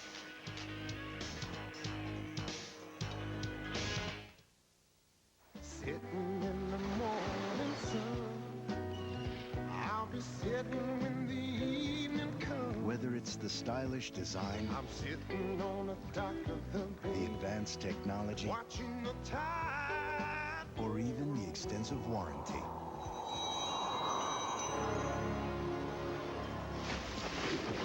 It's a whole new Hyundai, any way you look at it. Hey, Red Sox fans, why not bring your company, family, or group to friendly Fenway and see the 1998 Red Sox? The Red Sox look to showcase their new talent and returning players for the 1998 season. Come see Cy Young Award-winning pitcher Pedro Martinez, along with infielders Nomar Garcia-Parra, John Valentin, and Mo Vaughn. For details on discount programs for groups of 40 and more, call the group sales office at 617-262-1915. Red Sox baseball. What a game. Who goes to the University of Massachusetts? I fell in love with the campus immediately upon seeing it. I am a better astronaut because of what I learned at UMass. When you measure the quality of the education, it's a no-brainer where you're going to go to school. It's one of the state's great jewels. I believe UMass is part of the American dream. Looking back, I wouldn't have gone anywhere else. Would I go there again in a heartbeat? The University of Massachusetts. Get the idea? I'm proud to be president of the university. Let us be part of your success story. Brian Rose and the Red Sox have a 2-0 lead through 5 innings here at Fenway Park. And before we start the top of the 6th, the check on our game summary. Rose has allowed 3 hits but no runs to this point. The Red Sox offense coming on the 2-run line shot home run to left by Damon Buford in the 4th. Randy Johnson with his 84th career 10-strikeout game as he got Vaughn to end the 5th. And Russ Davis with 2 of the 3 Mariner hits. Top of the Mariner order now to start the 6th inning, and Joey Cora. Today opens a 10-game homestand for the Red Sox, 3 against Seattle, 3 against Oakland, and then 4 against the Cleveland Indians. And starting today, Jerry, the Red Sox play 19 of their next 24 here at Fenway Park. It seems like they've been on the road forever, fine with spring training and opening up on the West Coast. A little reward here, a few weeks mostly at home. Still on West Coast time, are you? I don't know what time I'm. Plus, that's not unusual. 2-1, and now 3-1 to Cora. This is a key inning for Rose. You get through the 6th, then you're talking about the 7th, 8th, and 9th with Corsi, Eckersley, and Gordon. Cora flied to left in the 1st, was hit by a pitch his last time, and this time walks to lead the 6th inning. Second time the Mariners have had the lead man on against Rose. Joey Cora doing his job as a leadoff hitter, down by a couple of runs. He's going to make Rose throw strikes. Ends up throwing the walk.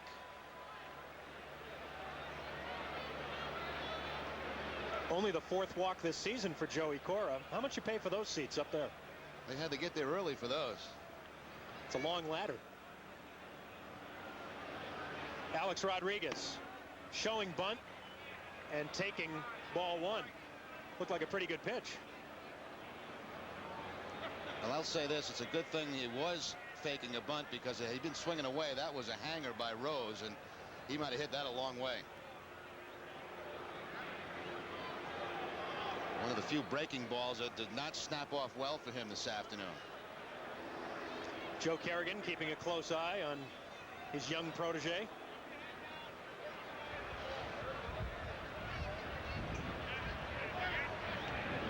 Rodriguez with the count 1-0, and Rose stepping off, keeping an eye on Cora.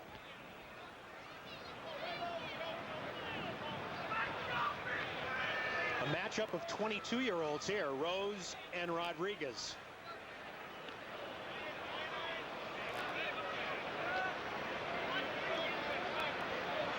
Cora does not have a stolen base this season.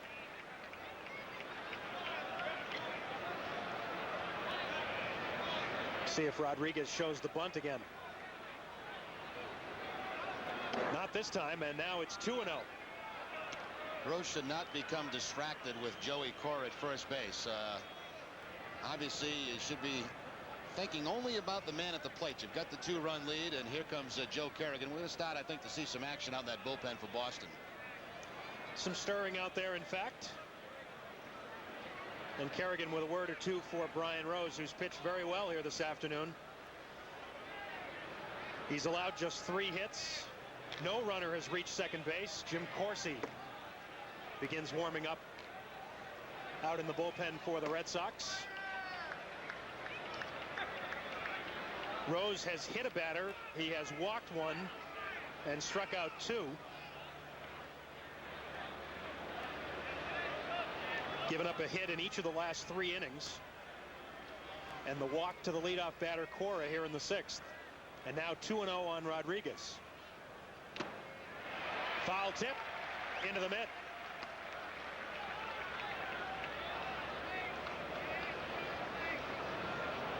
Rodriguez, the 1996 Most Valuable Player runner-up to Juan Gonzalez of the Texas Rangers.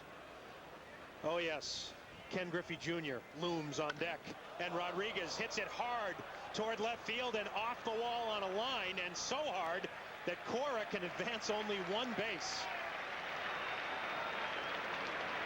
A shot by Rodriguez that got out there in about a second and a half, and Cora could do nothing except hold up. And of course, this is a lineup that can strike in a hurry, and that's always a concern for a manager, pitching coach. It's what happens when you fall behind. A 2-1 pitch on the inner part of the plate and a hard line drive by Rodriguez. So the Mariners have something going here in the sixth. 2 on, nobody out. The Mariners averaging almost 8 runs a game here early in the season, and they were hitting .310 as a team coming in. First pitch to Ken Griffey Jr. rides upstairs. Griffey walked in the first and flied out to center last time. 76 pitches now for Rose. And in a jam here in the sixth with a 2-run lead, runners at first and second and nobody out. And 2-0 now to Griffey. And all of a sudden, Rose not making the quality pitches that he'd been making in the first 5 innings. And that is very dangerous against this offense.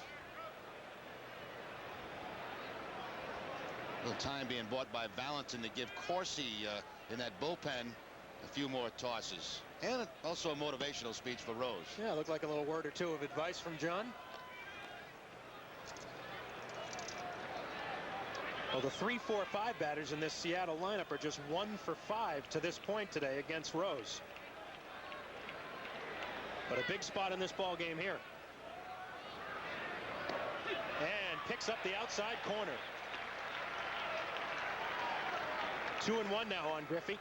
That's a pitch that Griffey wants no part of on a 2-0 count. He's looking in a zone middle in. That was a good fastball down and away. The pitch John Valentin must have told him to throw. Exactly.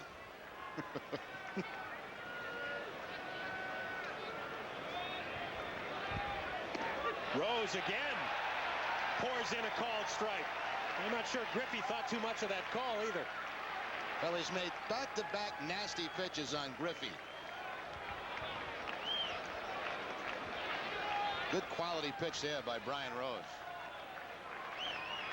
And Griffey will step out. That looked about as low as the pitch of Randy Johnson's that was called a strike earlier in the ball game by Tim Sheeta. 2-2 now, the count on Griffey.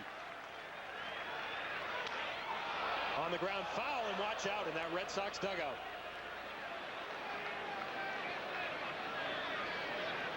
Look alive down there. Look out, Pedro. Get out of the way.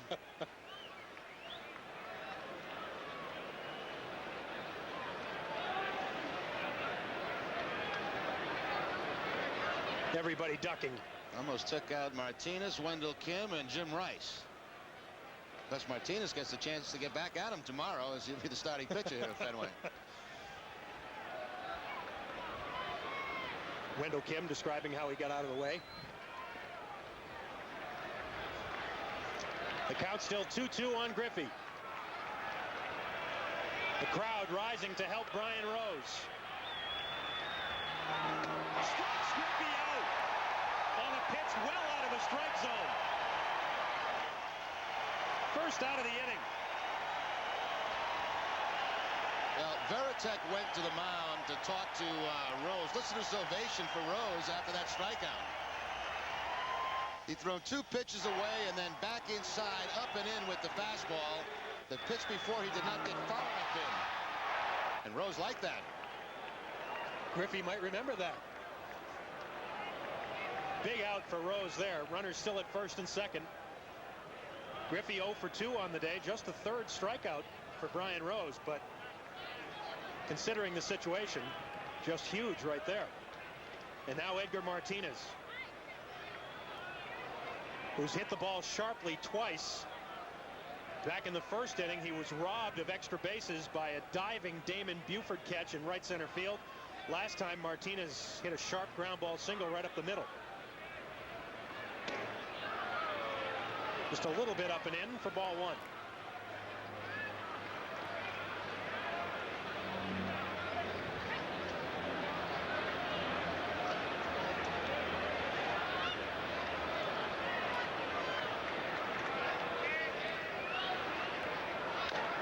On the ground, foul.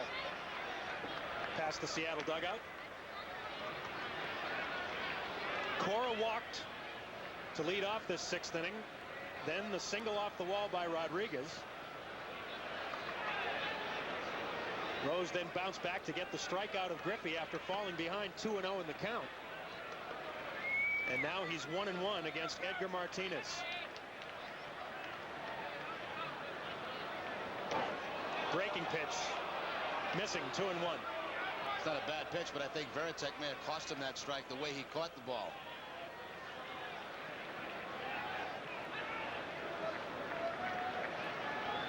Caught it moving down out of the strike zone.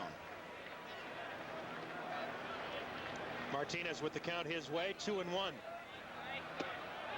And again low. Advantage Martinez here, 3-1 the count. Well, certainly for Brian Rose, Jerry, his third major league start, but the first time in his career as David Segui loosens up on deck. The first time in his career that he's been in this situation in the middle innings of a tight ball game with something on the line. Trying to reach back and find something. Martinez hits it deep toward left center field. Bragg is back there, and it's up off the wall out of the reach of Damon Buford. This is going to tie the ball game. Cora and Rodriguez come around to score on the stand-up double by Edgar Martinez. It looked like for a second the way the wind was blowing, it was going to hold it up just enough so to give an outfielder a chance to make the play, but it's just going to scrape the wall. And again, the danger of falling behind, 3-1. That pitch down and in, Edgar Martinez galloping the ball off the wall against the wind. And this game's tied up, and that's going to be the afternoon for Brian Rose. Well, he's going to get a terrific hand, a standing ovation from the crowd here at Fenway Park. Well deserved into the sixth inning before allowing a run, getting that big strikeout of Griffey for the first out in this inning. But then the two-run double by Martinez ties it up, and this call to the bullpen is brought to you by Bell Atlantic. As Jim Corsi enters the ball game, we'll come back, tell you more about him, and get back to the top of the sixth inning. Now in a 2-2 game at Fenway after this break from your local sponsors on the 68 Sports Red Sox Television Network. The baddest team in baseball is back. Their fielding is flaky. Their base running is bizarre. What's he doing? And their pitching is off the wall. Major League back to the minors. Rated PG-13. Starts Friday, April 17th. A shipwrecked family. She'll never sail again. Discovers an island of treasures. My tire! In a paradise lost. Didn't you ever dream of having a house up on a treetop? Now you can lie here and look at the stars. Waiting to be found. We've got to keep going. Pirates! Disney takes you on a breathtaking journey. It's the unforgettable adventure of the Swiss Family Robinson. Sunday at 5 on WB 59. The teacher. Do you ever think about me? The student. I can't stop thinking about you. The unthinkable act. Do you know anyone who would kill Greg? I killed him. The startling true story of Pamela Smart and the sex for murder scandal that shocked a nation. Her husband was killed last night. I'm a teacher. You're gonna believe me. Helen Hunt, Chad Allen, and Howard Hessman. Murder in New Hampshire. Saturday at 8 on WB 59. Bernie Williams, Tino Martinez, and Paul O'Neill step up to the plate to take on the Oakland A's. Saturday at 1:30. Flip on Yankees baseball. Flip on WB 59.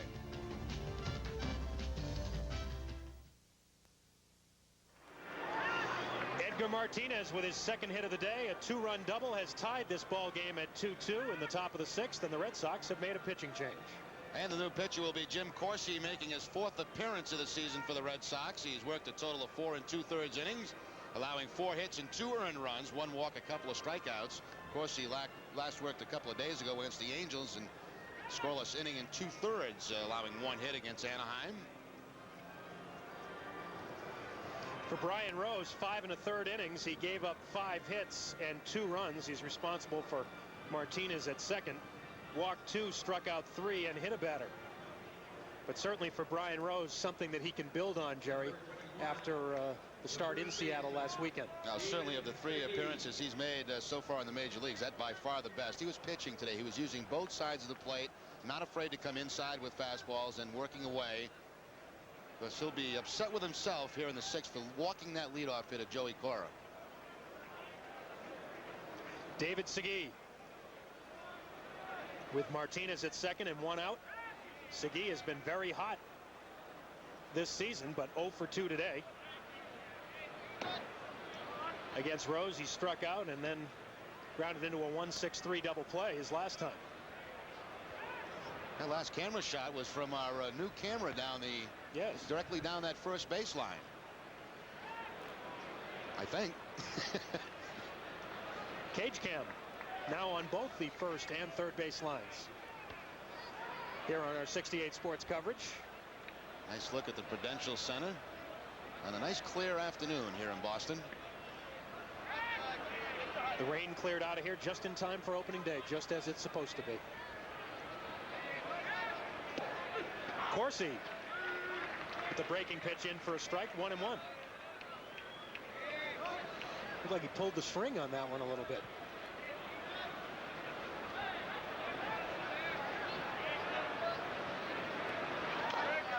This time off the fist, Valentin makes a bad throw over the first, and that will go off the railing down there, and Martinez is going to try and score, and he will make it. So the bad throw by Valentin one-hops Mo Vaughn. Very difficult play for Vaughn. That'll be an error on Valentin for sure, and Martinez never stopped coming around third. Yeah, he was heading back towards second base, and then once he saw that throw get away, he starts to hustle, and he'll score. Wide at first base by Valentin. It's got a one-hop. Mo's going to try to stay in contact with the bag and backhand it, and it gets by him, and here comes Martinez with the go-ahead run. So in what has been a well-played ball game so far, getting a little ugly here in the 6th.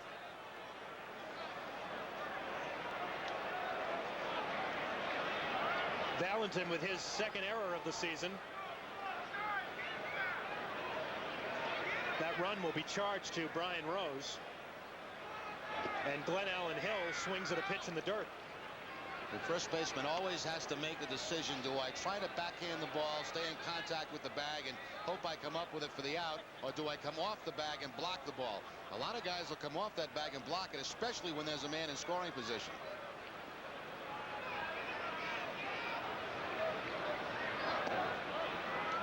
Missing low is Corsi. 1-1, the count now on Hill.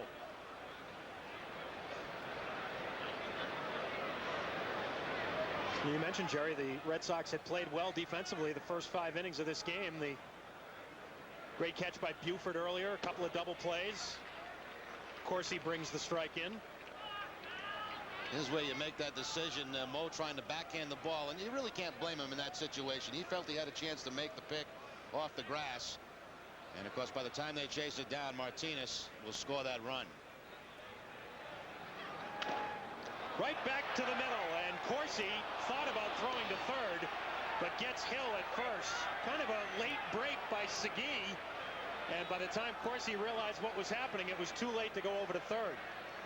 Corsi, I don't think, realized that that man was going to third base, and somebody probably yelled out, check third, and by the time he did, it was too late.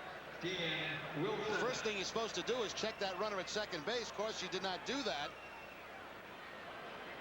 So Segui gets the third, and they get the out at first base. Didn't really look like Segui got the greatest jump from second either.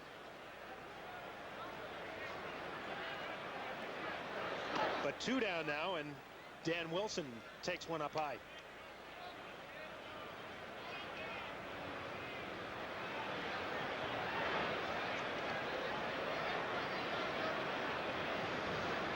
Wilson 0 for 2 today. And chops one foul. Covered by Varitek just in case. Had some funny swings off Corsi so far. Segui had a real late swing.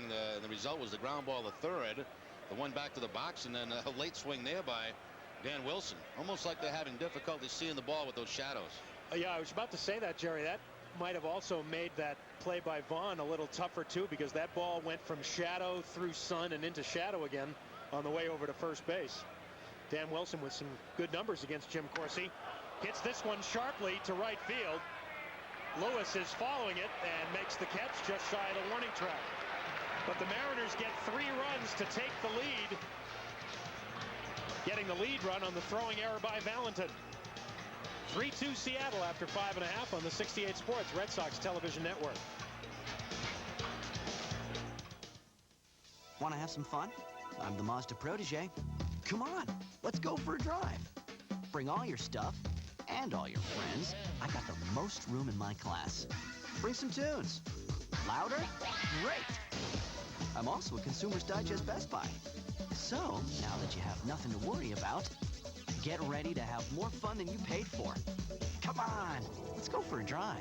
Choose 2,000 cash back or 2.4% financing on the Mazda Protege LX. Who goes to the University of Massachusetts? I fell in love with the campus immediately upon seeing it. I am a better astronaut because of what I learned at UMass. When you measure the quality of the education, it's a no-brainer where you're going to go to school. It's one of the state's great jewels. And it was a great learning experience. It really was. Would I go there again in a heartbeat? The University of Massachusetts. Get the idea? I'm proud to be president of the university. Let us be part of your success story. In the next century, there'll be 50% more passengers at Logan Airport. So major construction is underway. The first improvement is a new garage with thousands of parking spots all under one roof. And for convenience, enclosed moving walkways will connect it to terminals A and E, opening this summer. Oh, excuse me, I believe you got my router. Oh, my apologies. Hey, don't worry about it. Oh, here's mine. Logan modernization. Work in progress. Well, the Mariners have taken a 3-2 lead on the Dunkin' Donuts scoreboard here in the top of the 6th inning. The Red Sox season ticket packages are on sale now for the 98 season. Get in on the ground and what is sure to be an exciting upcoming season for the Red Sox. Call the season ticket office at 617-267-8661 for further information. Information, not information. Information. What was it again? Information. Okay. Not inflammation. Information. Well, now Randy Johnson has the lead for the first time today, thanks to that John Valentin throwing error. Looks like he's still thinking about it. Anytime you make an error, it hurts, and especially one when there's a man in scoring position and that guy scores. Jim Leyritz watches the first pitch sail away for ball 1. The third run, by the way, is unearned, so Rose charged with 3 runs, but only 2 of them earned. Leyritz tries for the right field foul pole again, but slices it just wide. Leyritz has struck out swinging and been hit by a pitch. Last time up, took a Randy Johnson pitch right off the top of his left foot. Fouls another one away. Well, Mariners have given Johnson another chance in this game. They've given him the lead. He has been outstanding today, with the exception of the home run. And let's see how he responds now when he has the 3-2 lead.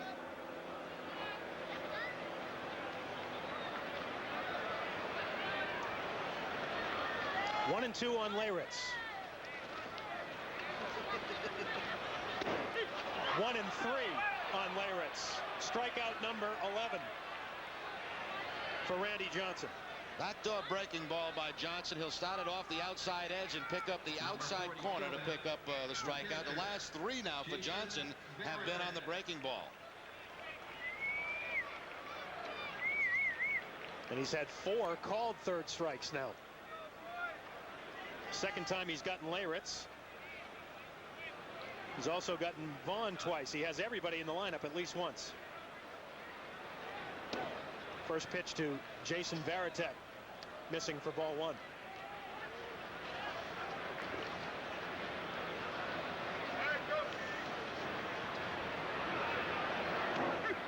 Now 1-1 the count. Varitek striking out to end the first inning against Johnson. Grounded right back to Randy on a high chopper his last time.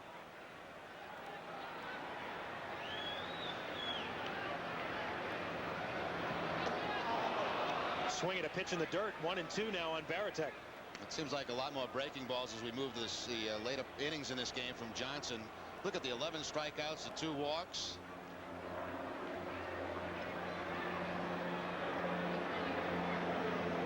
Johnson ready to uncork his 99th pitch of the afternoon.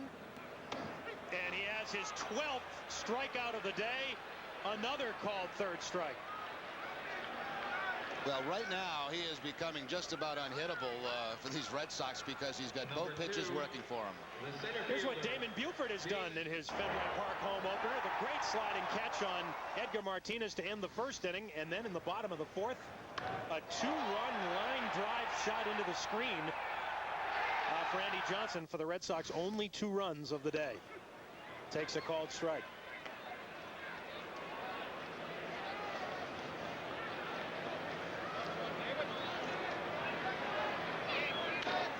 Ground ball towards short, and Rodriguez kicks it, but recovers in time with the strong arm to make the play on Buford. A 1-2-3 inning for Randy Johnson. He has 12 Ks through 6, and the Mariners have a 3-2 lead on the 68 Sports Red Sox television network.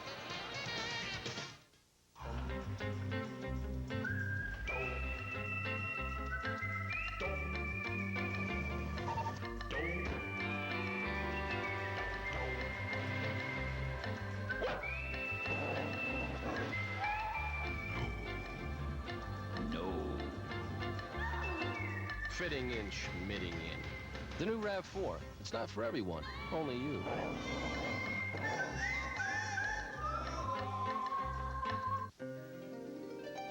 Connecting with the wrong internet provider can leave even the most experienced net user frustrated and abandoned. Now there's a better way. BellAtlantic.net, with access to Big Yellow, your Yellow pages on the web, and a helpful staff to guide you 24 hours a day, 7 days a week. Bell Atlantic can open doors to the internet you never knew existed. Wild things are happening. Bell Atlantic. We'll see you there. Oh, how happy you have made me. Oh, how happy you have made me. I have thanked my Lord 1,000 times, and more miles than I can count. I have called you mine. Oh, how happy you have made me. Be happy at your New England Ford dealer.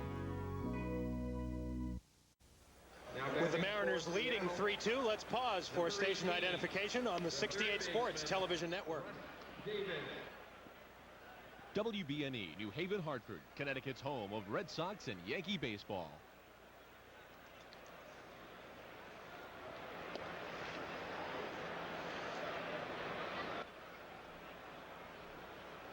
It'll be 8-9-1 for the Mariners. Davis, Perez, and Cora scheduled. You look at Damon Buford, who almost beat out this bobble by Rodriguez. Fortunately for Rodriguez, when he bobbled it, it kept going toward first base, so he didn't have to take a step backwards. Momentum still going to the bag, and he'll just beat Buford.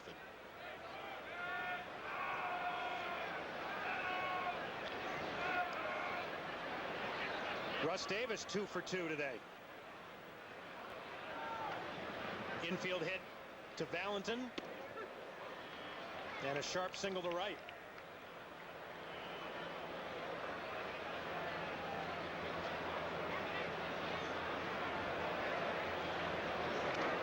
Fouling it back. 0-2 quickly on Davis. Steve Avery starting to loosen in the Red Sox bullpen. When you look down the lineup, Griffey would be the 5th hitter in the inning if they got to that point, and that's why he's loosening up.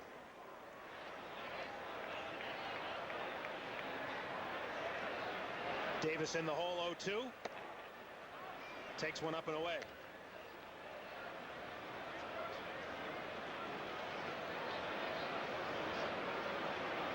Russ Davis set career highs in just about every category last season for the Mariners, even though he only played in 119 ball games because of injuries.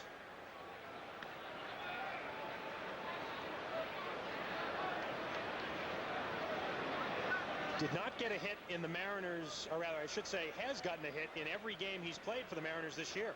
An 8-game hitting streak now with his 2 hits today, but he looks at a called third strike there from Jim Corsi. Corsi rings up his first K. And a lot of Corsi's strikeouts when they're looking by a hit of both left-handers and right-handers. He likes to throw this pitch. He'll go outside off the plate to the right-handers, have it tail back on the corner. He'll do the same thing against lefties, except he'll throw it inside to him and hope they jump back and pick up that corner. Brings up Robert Perez, the number 9 hitter, who's 0 for 2.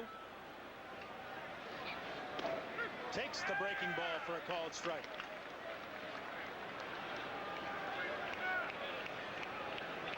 That double play that Perez hit into was back in the 3rd inning when he popped up a bunt attempt. It was caught by Jason Varitek, and he was able to double Russ Davis off first. 0-2 now on Perez. Perez coming over late to the Mariners, former member of the Toronto Blue Jay organization. Taken off the waiver wire just a couple of days before the start of the season. Actually, the day before the Mariners started, as they started on the 31st.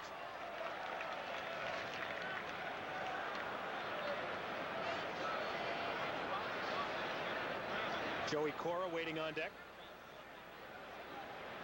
As you get the look from Cage Cam.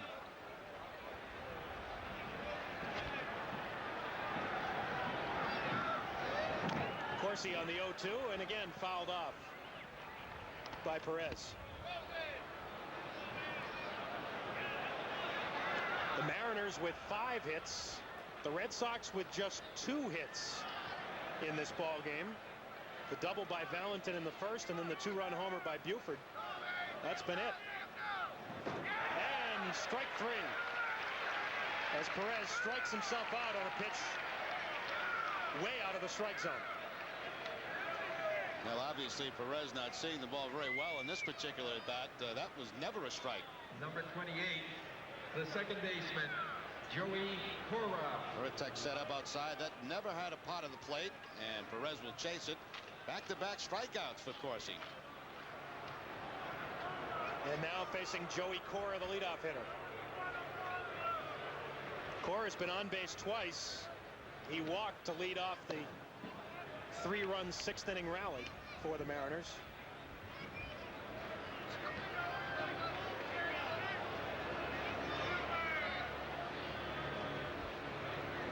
Officially, Cora is 0 for 1 today. He's got an 8-game hitting streak on the line.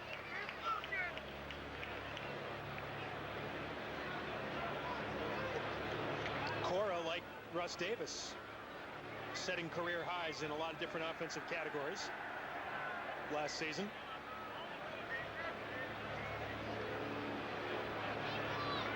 Joey Cora has become very strong here in the second part of his career. 11 home runs last year. Got on a weight training program. Breaking pitch, tough one by Corsi. Corsi going for the strike out of the side.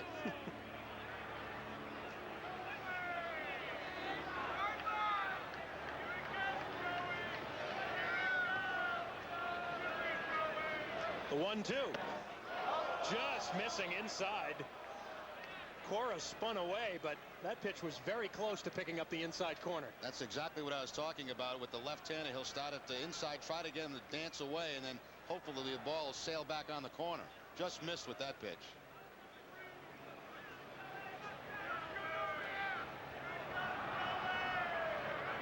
Two-two. Slap down to Valentin at third. Has plenty of time. And again, the bad throw by Valentin. Cora ran into Vaughn, and I believe they're going to give Cora second base. They are, because he ran into Mo Vaughn trying to make the turn after the wild throw. Yeah, once you are no longer involved in the play, you have to get out of the way of the base runner. And certainly it was not intentional by Vaughn, but the fact is he did obstruct Joey Cora, and Cora is going to be allowed to go to second base. Valentin having a very difficult time making those throws to first base. That even worse than the first one. Now, once the play is by Mo Vaughn, he has to allow that runner to go to second. He didn't mean to do it, but he couldn't get out of the way. Joey kept churning, though, didn't he? Running into Mo. Jimmy Williams out to chat about it. Mo Vaughn listening in as well. It's John Shulock, the first base umpire, and Don Denginger, the second base umpire, in on the conversation. Here it is again. That's one of those plays where it's really nobody's fault. I mean, Mo has momentum going that way. He can't get out of the way of Cora, but it's the correct call, I believe, by John Shulock. Well, the ball didn't get that far away before it was picked up.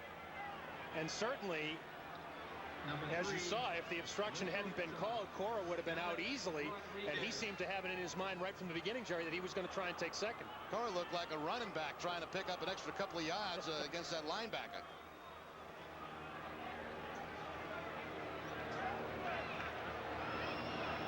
Sometimes once you make one bad one, you make another one in the game. The block by Varitek on the first pitch to Alex Rodriguez. Here's what Rodriguez has done today. 1 for 3. Couple of fly ball outs. His first 2 times before the single to left off the wall in the last inning. 2-0 on Alex. Rodriguez hit the ball so hard last time. He hit it about maybe 8 to 10 feet up on the left field wall, but Cora, running from first, was only able to advance 1 base. Of course, they both later scored on the double by Martinez. Just a piece of it foul. 2-1 now the count.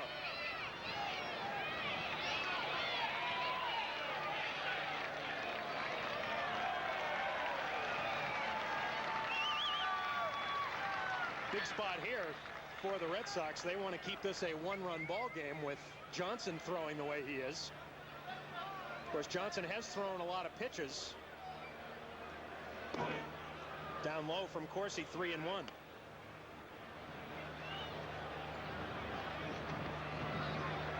With Ken Griffey Jr. waiting on deck. Lurking in the shadows.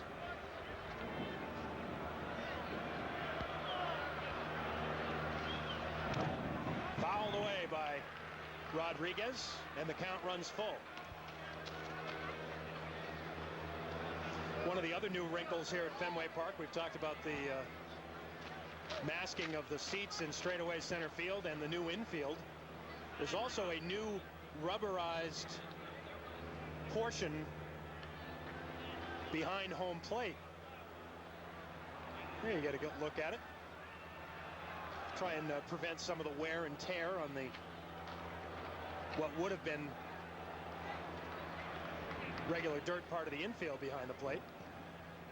Because during batting practice, a lot of guys hanging around that batting cage, and also members of the media, right, has a way of wearing that grass out. So now they got some of that cork surface to stand on.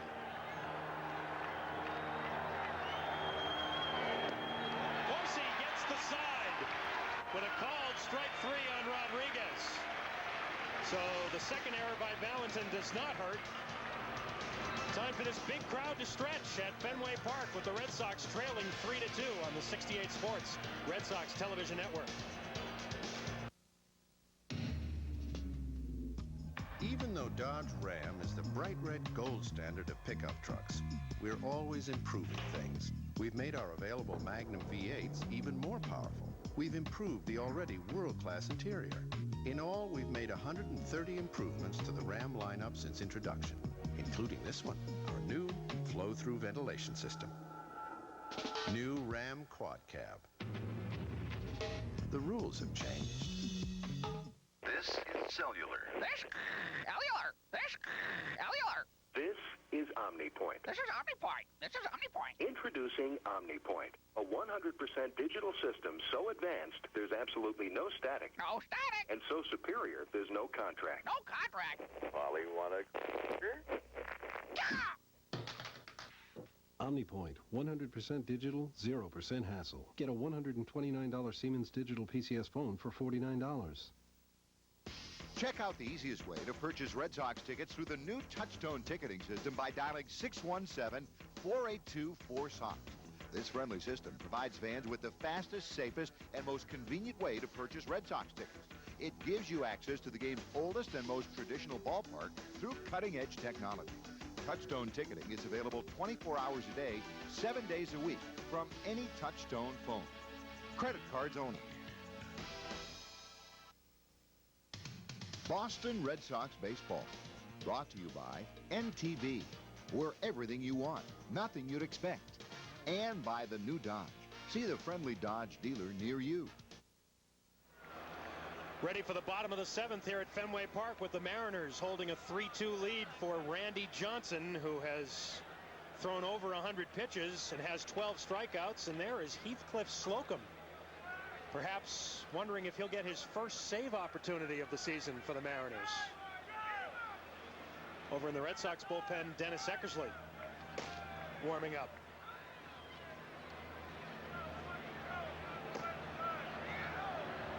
Corsi with a very strong 7th inning, striking out the side. 2 of the strikeouts were called. The only base runner, the error by Valentin.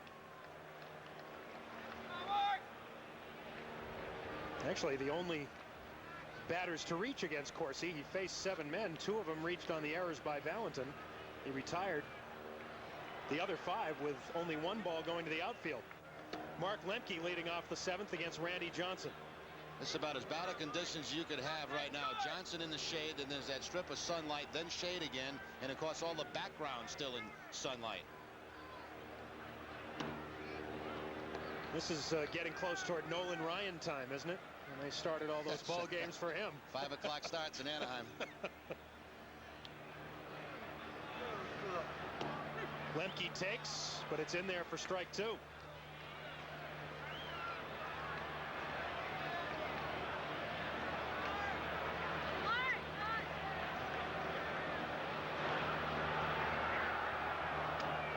And Lemke watches. 2-2 now the count. Mentioned the injury to Lemke last year. Tore ligaments in the right ankle. A collision with Derek Bell of the Astros back on August 20th. And he cannot hold back. Strikeout number 13 for Randy Johnson. Well, earlier in the game, all of his strikeouts were coming with the fastball. Now, it's both fastball and breaking ball. Here's the breaking pitch again down and in. He has had much better control with that pitch this afternoon than the last time the Red Sox faced Randy Johnson.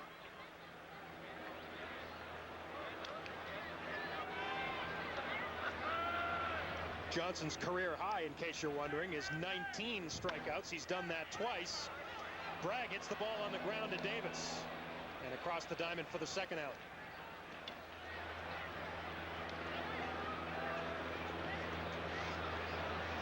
Well, you wonder if Johnson would be able to go the distance here today. 20, the right fielder, Darren Although he hasn't thrown Lewis. that many pitches here in this inning.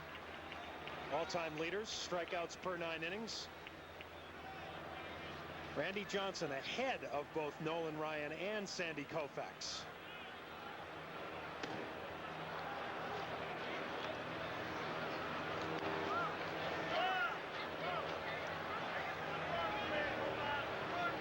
Last year, Johnson was 12.3 strikeouts per 9 innings, which not surprisingly led the American League. He was also first in batting average against a year ago at 193. And the only guy better than him was Pedro Martinez over in the National League. He was about 184 against the league. A little outside and ball 4 to Darren Lewis. That's the 3rd walk that Johnson has allowed. To go with 2 hit batsmen and 13 strikeouts, and Lou Piniella makes his first appearance from the dugout during today's game. He wants to see how Johnson is feeling at this point, plus he's got some activity now starting in the bullpen.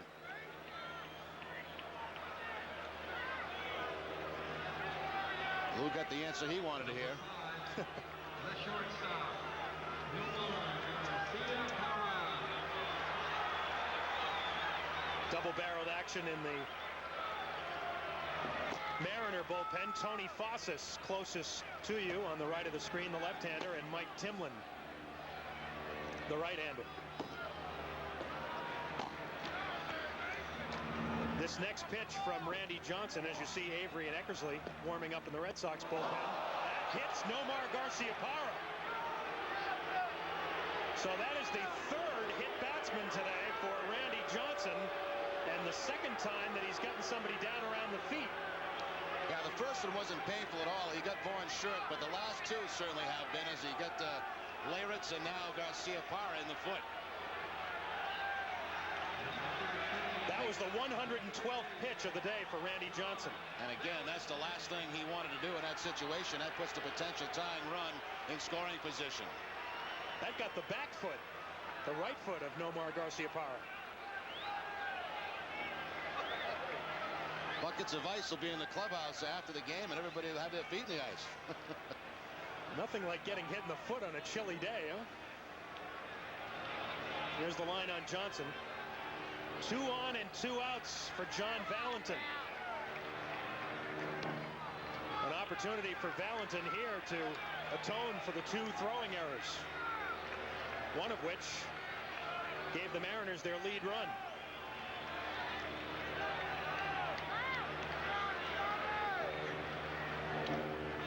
Valentin reaches out and fouls it over toward the Mariner dugout. John doubled halfway up the monster in left center field his first time up. Last 2 times he's fouled to first and struck out swinging.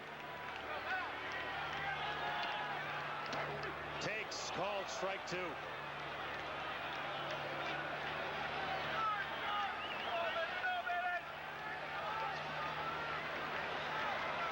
Two on, 2 out, bottom of the 7th.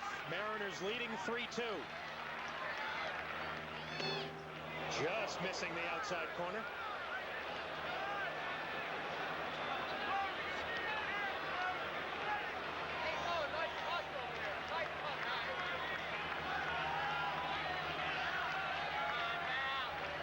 The 2-2 pitch in the air, playable. Perez in short right field ends the threat. The Red Sox get 2 base runners after 2 are out, but they cannot solve Randy Johnson in this inning. Still Mariners with a 3-2 lead. Back from these words from your local stations on the 68 Sports Red Sox Television Network. This little girl does something amazing. She may eat twice her weight in sugar this year. Good thing there's Cheerios, with only 1 little gram of sugar a bowl. And since kids love it, it's a great place to help cut down their sugar. The one and only Cheerios. Did anyone see my spoon? I already poured the milk. Where's my spoon? Spoon? I need a spoon. Spoon? Relax. Now the sweet honey taste of Golden Graham stays crispier longer. Anyone seen my spoon? Taste for yourself.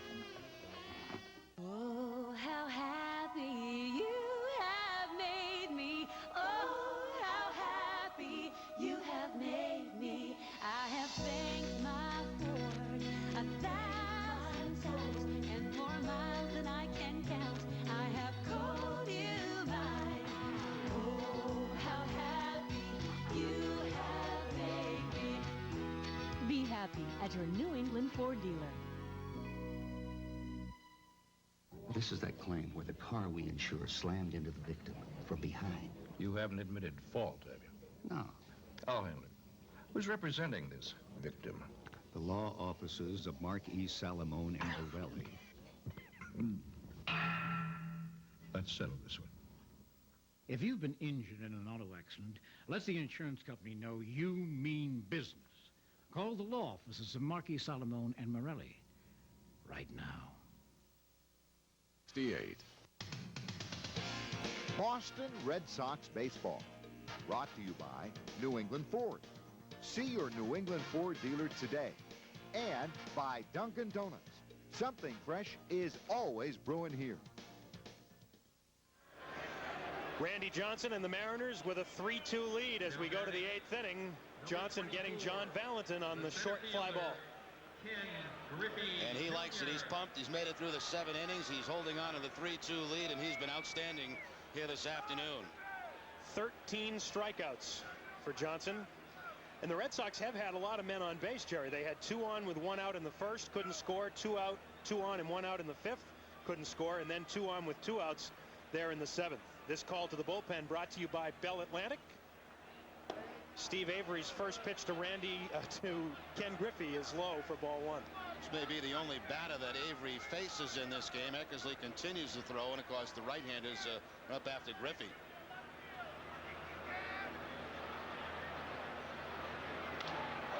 Griffey goes to right field and pretty deep over by the wall and touched by a fan in play. And what's the call? Is it a home run? It should be interference. Should be interference, exactly. They're calling it a double. That should be fan interference because the fan reached over into the field of play. Exactly. So the umpire, in his judgment, where he would have been, that's where he puts the base runner. That's not a home run. Lou Piniella is quickly out of the dugout to argue, but this was reminiscent of Jeffrey Mayer, except this one was called right. Watch the fan, if we have it on the replay, reach over the fence and then touch the baseball. That becomes fan interference, and then the question is, where do you put the base runner? Would have been a double or a triple?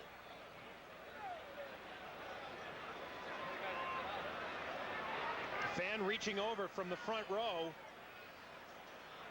There's the glove hanging over the fence. You'll see it's in the glove. It would, I don't think, Doug, that had been a home run. I think that would have hit off the fence. But the question is, I mean, if that gets by Darren Lewis, that could have been a triple for Griffey. But they're going to put him at second base. John Shulock, the first base umpire, making the call down the right field line, although had to wait to make sure what the call was going to be. So Griffey doubles and Avery leaves after pitching to one batter. Dennis Eckersley coming into what's going to be a standing ovation at Fenway Park.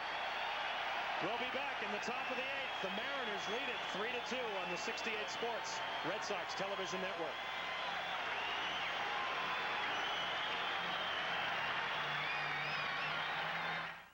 Oh, how happy you have made me. Oh, how happy you have made me. I have thanked my Lord 1,000 times and more miles than I can count. I have called you mine. Oh, how happy you have made me. Be happy at your New England Ford dealer. Who goes to the University of Massachusetts? I fell in love with the campus immediately upon seeing it. I am a better astronaut because of what I learned at UMass. When you measure the quality of the education, it's a no-brainer where you're going to go to school. It's one of the state's great jewels. And it was a great learning experience. It really was. Would I go there again in a heartbeat? The University of Massachusetts. Get the idea? I'm proud to be president of the university. Let us be part of your success story. Hey, Red Sox fans, why not bring your company, family, or group to friendly Fenway and see the 1998 Red Sox? The Red Sox look to showcase their new talent and returning players for the 1998 season. Come see Cy Young Award-winning pitcher Pedro Martinez, along with infielders Nomar Garcia-Parra, John Valentin, and Mo Vaughn. For details on discount programs for groups of 40 and more, call the group sales office at 617-262-1915. Red Sox baseball, what a game! Boston Red Sox baseball, brought to you by the new Dodge. See the friendly Dodge dealer near you. And by OmniPoint Digital Wireless Communications. Doug Brown in for Sean McDonough along with Jerry Remy back here at Fenway Park. The home opener for the Red Sox, and they trail it 3-2. Ken Griffey leading off the top of the 8th inning with a double to right called fan interference here. And you clearly see that that ball would not have been a home run, nor would have Darren Lewis been able to make a catch on that. So a couple of tough calls for Shulock today, and I think he's been correct in both of them. So with Griffey at second, Edgar Martinez is up, and Dennis Eckersley receiving a huge ovation in his first Fenway appearance in a Red Sox uniform since 1984. Right back up through the box. Eckersley can't play it, and Martinez will be able to beat it out. That'll be an infield hit for Martinez, his third hit of the day, and Griffey moves over to third. And that's something Martinez does not get very many of, infield base hits. Eckersley knows that he should have had that ground ball and at least a one out at first base. Right back to the box for Martinez. He is now 3 for 4 on the afternoon. That's one a pitcher really kind of likes to get. Just one hop back to the mound, but Eckersley right off the heel of the glove. And of course, when he gets into that territory, it's going to be a base hit. 3 for 4 for Martinez, and the one time he was retired, Jerry, was on that great catch by Damon Buford in the first inning. So now 2 on and none out, with Eckersley working to David Segui.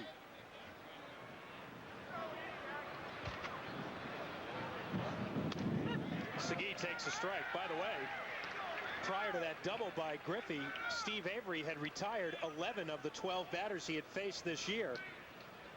The only guy to reach on him prior to that double was David Segui with a home run last weekend in Seattle, last Friday, in fact.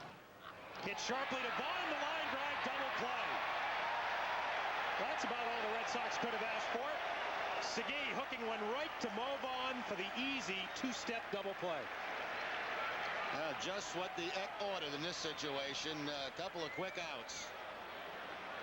Number 1, the left fielder. Mo Vaughn playing just behind the runner at first base. There you see it in the line drive. He just has to come in a step to make the catch. And of course, he'll easily double up Martinez. Griffey still at third now with 2 outs, and Glenn Allen Hill the batter. Swings through the first pitch from Eckersley. Hill is 0 for 3. Hasn't had the ball out of the infield today.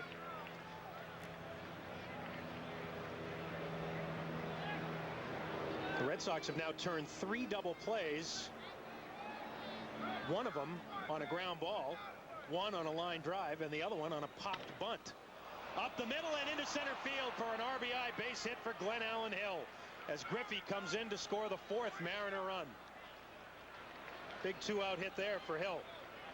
And of course, 2 runs at this stage of the game with only 6 outs left for the Red Sox. Huge. Glenn Allen Hill, who killed the Red Sox last weekend in Seattle, picks up his first base hit. Ball tailing back on the outside corner. That's where they want to pitch Hill away, but he'll knock this one up the middle for the base hit. 8th hit of the day for the Mariners. Like Charles Gibson coming in the run at first base for Glenn Allen Hill and going defensively. Now pitch running at first base. Gibson, a guy with good speed. Charles Gibson. Got his first 2 major league hits on Tuesday against the Yankees.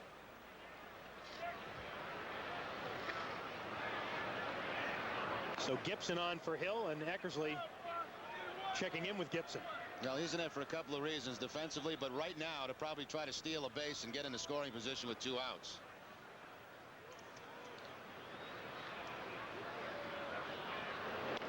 Gibson has only tried 1 steal this season. He was successful. He's had some big stolen base numbers in the minor leagues.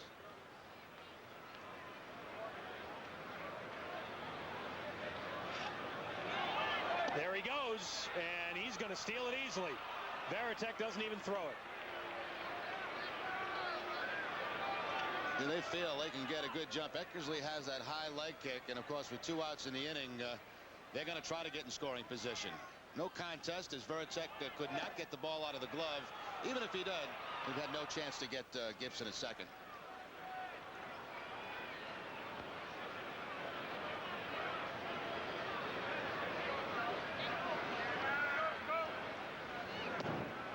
And the pitch a little low to Wilson. 2-0 now.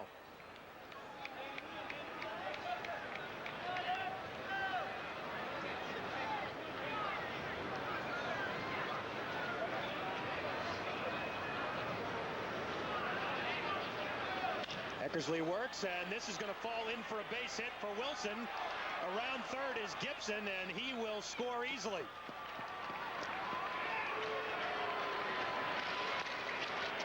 To 2 Mariners. That's a nice piece of hitting there by Dan Wilson, just taking Eckersley to the opposite field, not trying to do too much, just get himself a base hit with that man in scoring position, and now a 5-2 lead. Number 18. So the strategy pays off for Piniella. The pinch runner, a stolen base, a base hit, and another run. Gibson, like he was going through the tape at the end of a race. 4 hits this inning for the Mariners and a couple of insurance runs, and the first pitch to Russ Davis is low. Well, Jerry, the Mariners didn't have any runners in scoring position in this game until the 6th inning. But since then, they've taken advantage of their opportunities. And here's another base hit for Russ Davis, his 3rd of the day. And Wilson will stop at second. So Eckersley has now pitched to 5 batters. 4 of them have base hits. The other was the line drive double play by Segui. And everything in this inning has been hit hard, except for the one that was back through the middle by Martinez that went for a base hit. But right from the leadoff batter, Griffey, they've come out swinging here in the 8th inning. Already in scoring position, Wilson will not take the chance of going to 3rd. You see the reaction by Eckersley. Not exactly the Boston homecoming he had envisioned. Called for a strike to Robert Perez. Last time Red Sox fans saw Eckersley in a Red Sox uniform was a starting pitcher. And all the great years at Oakland, closing games out for the A's.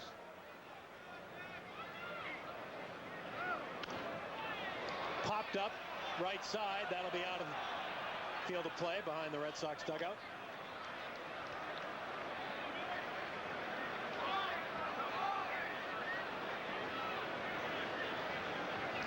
Well, these two teams combined to score 50 runs in the 3 games at the Kingdome last weekend as Rich Garces warms in the Red Sox bullpen.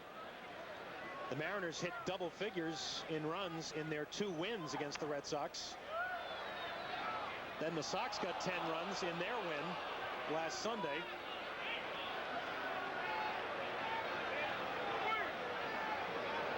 Mariners have done some of their best hitting against Red Sox pitching here early in the season. They lost their first 2 games to Cleveland, getting outslugged in both of those games. And then they lost 2 out of 3 to New York earlier this week. A little flare toward Lemke, and he'll be able to get there to end the inning, but not before the Mariners get 2 big insurance runs. 5-2 Seattle, heading to the bottom of the 8th on the 68 Sports Red Sox television network.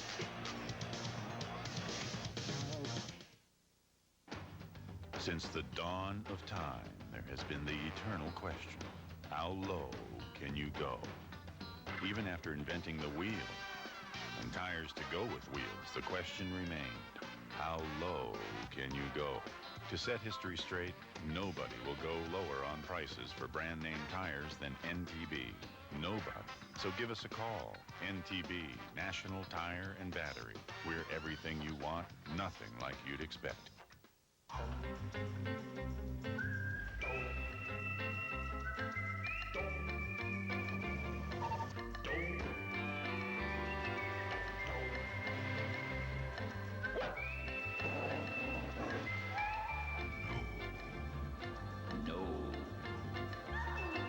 Fitting in, schmitting in. The new RAV4. It's not for everyone, only you.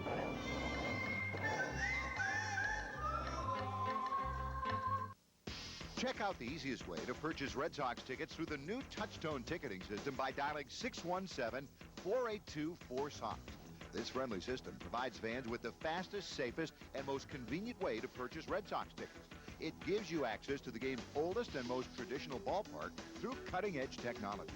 Touchstone ticketing is available 24 hours a day, 7 days a week, from any Touchstone phone. Credit cards only. Hi, everybody. Butch Stearns back in our 68 Sports studios. It is over in the Bronx, the 75th opening day and highest scoring game in Yankee Stadium history as Jeff Nelson strikes out Jack Voigt. Ali Haji Sheikh kicked the field goal, 17-13 Yankees. All right, Butch, thanks so much. Doug Brown and Jerry Remy back at Fenway Park, where it's been considerably lower scoring than at Yankee Stadium today. Charles Gibson going in to take the spot in left field after pinch running for Glenn Allen Hill in the top of this inning. And Randy Johnson back out for the bottom of the 8th, now with a 5-2 lead. And Vaughn fouls it back.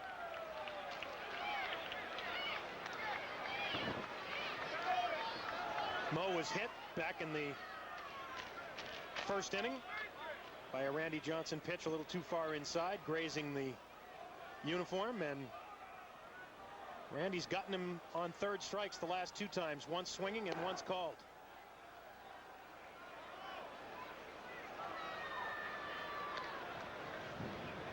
Just 2 hits for the Red Sox today. Miller had a tough time, obviously, scoring runs in Anaheim, only 1 run in each game. Now you run into Randy Johnson on opening day. You only have 2 hits. Fouled away by Vaughn. Well, ironically, the Red Sox best offensive performance of the season so far was also against Randy Johnson last Sunday. Well, we're seeing a different Randy Johnson today than we did last Sunday in Seattle. Mike Timlin loosening up in the Mariner bullpen. Vaughn behind in the count, 1-2. Strikeout number 15 for Randy Johnson. And more of them lately here, Jerry, have been called third strikes. He's, as I mentioned, Doug, both pitches, his fastball and breaking ball. This will be the fastball. These pitches on down the middle. That's paint on the outside corner for strike 3. As you mentioned, 19 strikeouts, his high. He's done it a couple of times. Has to feel good when you're on target like this. First pitch to Jim Leyritz just misses.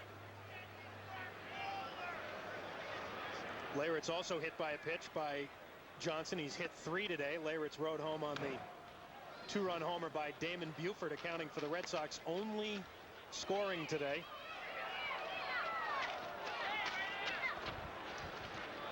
Red Sox have had a lot of people on base, even though they've only had the 2 hits. Johnson has walked 3. Missing way inside that time on Leyritz. He's walked 3 and he's hit 3. But the Red Sox haven't been able to come up with a timely hit other than the home run by Buford. Now 3-1 on Leyritz. They haven't been able to come up with hits, period. Only 2 on the game.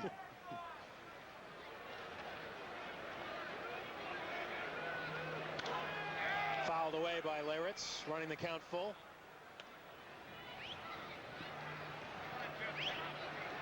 Jason Varitek waits for his chance in the on-deck circle. Varitek has struck out twice today. So has Leyritz. Vaughn now 3 times. Lemke's also struck out twice against Johnson.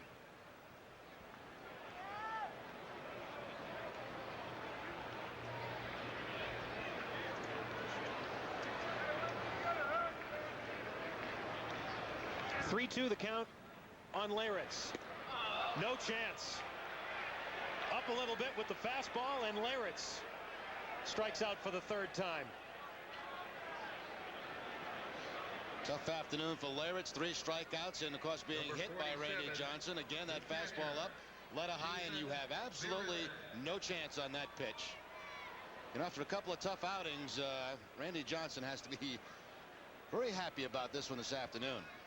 Johnson trying to win his 2nd consecutive start in the Fenway home opener. He was the winner last year here, 5-3.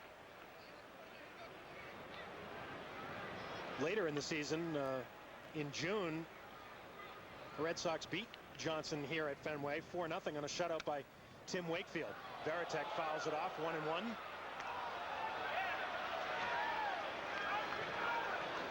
Well, Johnson trying to put a pretty good cushion between he and Pedro Martinez in that strikeout lead. I mentioned Pedro was leading by 3 coming into the game, but he's got some work to do tomorrow.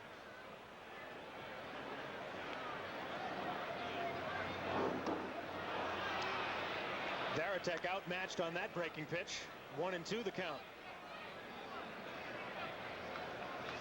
Johnson has been close to invincible over the last nearly 3 years. 2 of his 5 losses coming to the Red Sox. One of them here last summer, the one I just spoke about, the Wakefield shutout, and then the game last Sunday in Seattle. Through his first 2 starts covering 11 2/3 innings, Johnson had given up 17 hits and 12 earned runs. But no sign of any of that here today. The count 2-2 to Varitek. Hit pretty well toward right center field and caught beautifully by Griffey on the backhand. Red Sox bidding for their third hit of the day, but Griffey says no to Varitek. And after 8 full at Fenway, the Mariners have a 5-2 lead on the 68 Sports Red Sox television network.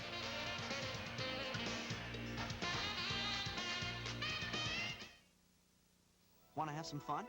I'm the Mazda Protege. Come on, let's go for a drive. Bring all your stuff and all your friends. I got the most room in my class. Bring some tunes. Louder? Great. I'm also a Consumer's Digest Best Buy. So, now that you have nothing to worry about, get ready to have more fun than you paid for. Come on, let's go for a drive. Choose 2,000 cash back or 2.4% financing on the Mazda Protege LX.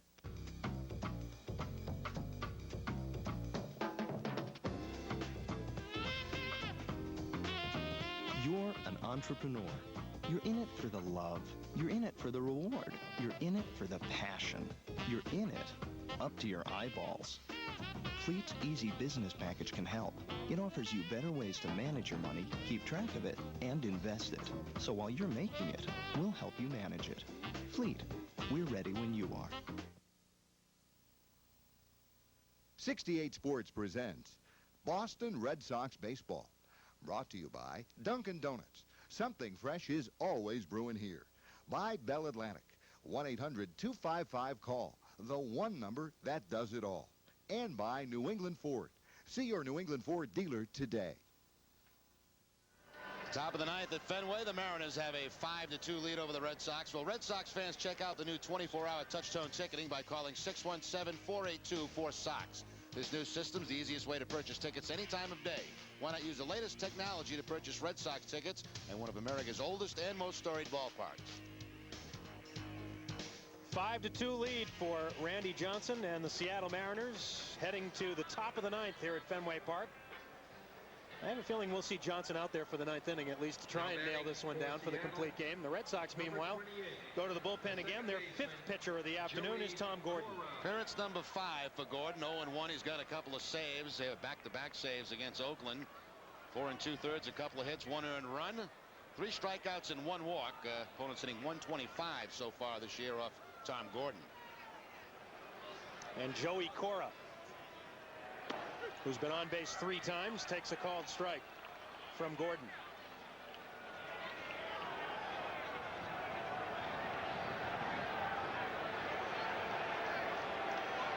Cora on base 3 times, but without a hit. This is going to be a tough play for Garciaparra, though, and no chance. Cora beats it out for the infield hit. Garciaparra did everything he could. Too far to go for Nomar. He was shading Cora up the middle, and it was a breaking ball also that usually will pull that guy more toward the middle. Has a long way to go, and with the sidearm flip, can't get Joey at first base. Cora not a speed burner, but certainly could beat that play out. Well, Joey Cora just being a leadoff guy today, Jerry. He's got 1 hit, but he's been on base 4 times. He was hit by a pitch, he walked, reached on an error, and now an infield single. And there he goes. And the throw will be late from Varitek. First steal of the year for Joey Cora. Yeah, he only had 6 last year, and he was thrown out 7 times, but he stole that one on Tom Gordon. He got an excellent jump. He'll put the head first slide on. Pretty good throw by Varitek, but not in time. Joey Cora, the big 3-run inning in the 6th, he led that off with the walk. There's Heathcliff Slocum. Well, it would be a save opportunity for Slocum if he comes in.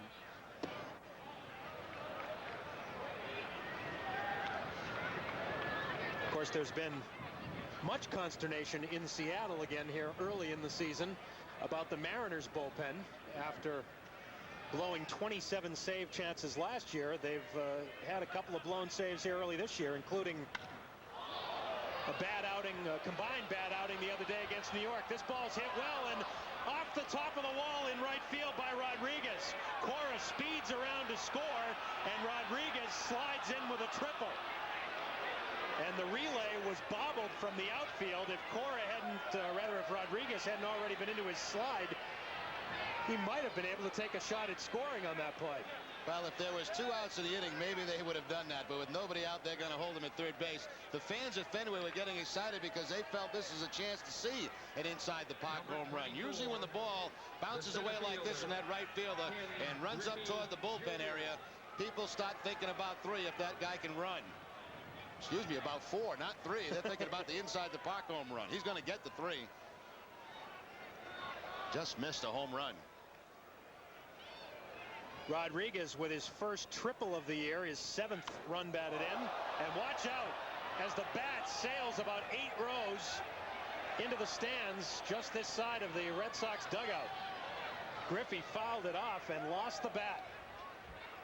Well, we're probably going to see a bat trade here.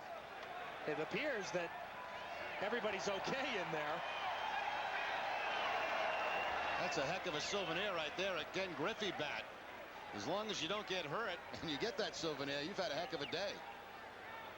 I wouldn't make a trade. I'd just take off right now. And I don't think they're even going to try to make a trade for it. No, it seems not.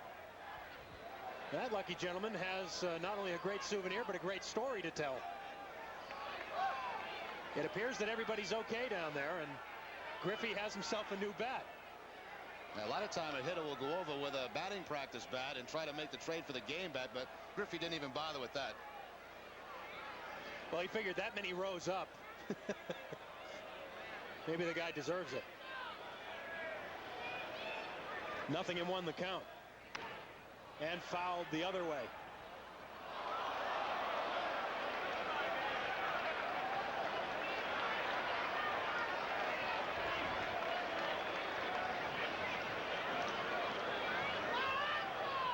"11 rows back," that was, if my count is accurate. 0-2 on Griffey. Spoils another one.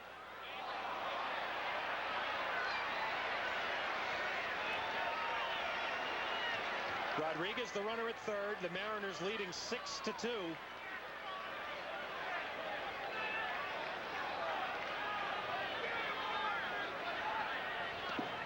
And Gordon bouncing one in the dirt. Good block by Varitek. Slow start for the Mariners offensively today against Brian Rose. They had just 3 hits in the first 5 innings, but they've got 9 since.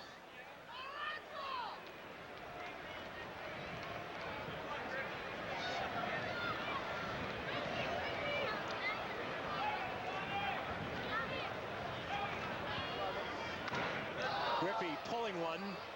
That'll be well foul.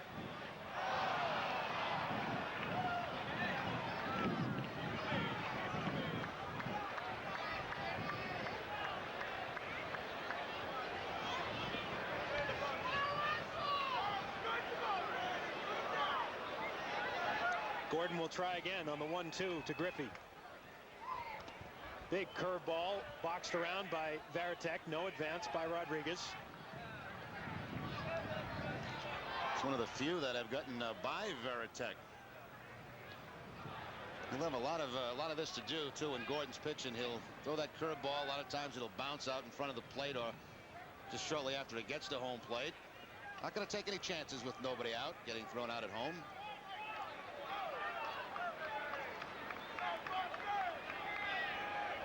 Rodriguez with the lead, and the 2-2 just misses the outside corner. Well, you make the pitch you want to make in the perfect spot, and you don't get the call. Not too bad right there. From that angle, it always looks like it's outside. The 3-2. Same spot, maybe a little bit further outside, and it's ball 4 to Griffey. So Tom Gordon, who retired the first 14 batters he faced this season, Number 11, the designated then hitter. took the loss in relief in Anaheim the other night in the 11th inning, Monday night. Well, I don't think they're going to allow Gordon to have a long inning here. You know, he's the closer, and obviously another game tomorrow. So he doesn't get some quick outs, he'll probably go to the bullpen again. I think Garces was throwing again for the second time.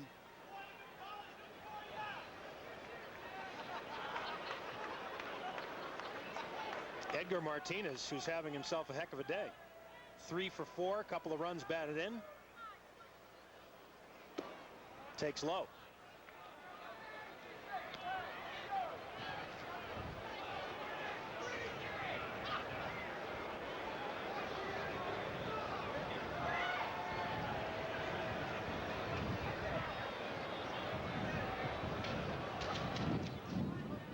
Gordon with the runners at first and third and nobody out.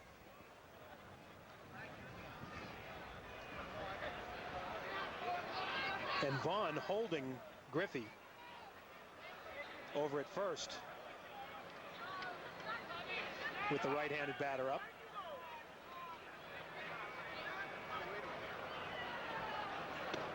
Martinez takes a strike.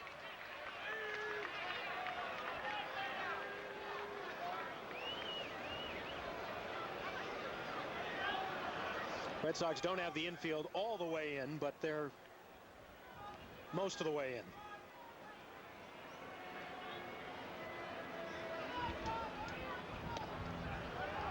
Gordon just missing again off the inside part of the plate. 2-1 to Martinez.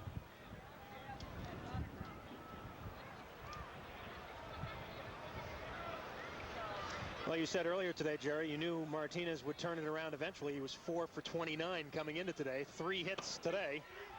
Takes a called strike. Well, it doesn't have to be a genius to figure out that he's going to turn it around sooner or later, but all he needed to do was get outside in the cool weather. I figured that last weekend would be the last time that we would see Martinez in a slump all season long, and he's starting out today with the 3 hits. A reaching swing and a tap towards center field, and Buford Rodriguez is tagging. And the throw from Buford will be cut off by Vaughn as Rodriguez scores the 7th Mariner run. It's 7-2. And we'll take a pause right here for station identification on the Red Sox television network. WBNE, New Haven, Hartford, Connecticut's home of Red Sox and Yankee baseball. Number 21, the first baseman, David Segui.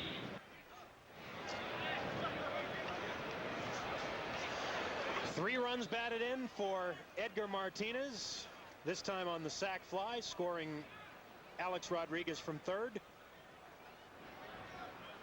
And a 7-2 Seattle lead here at Fenway Park.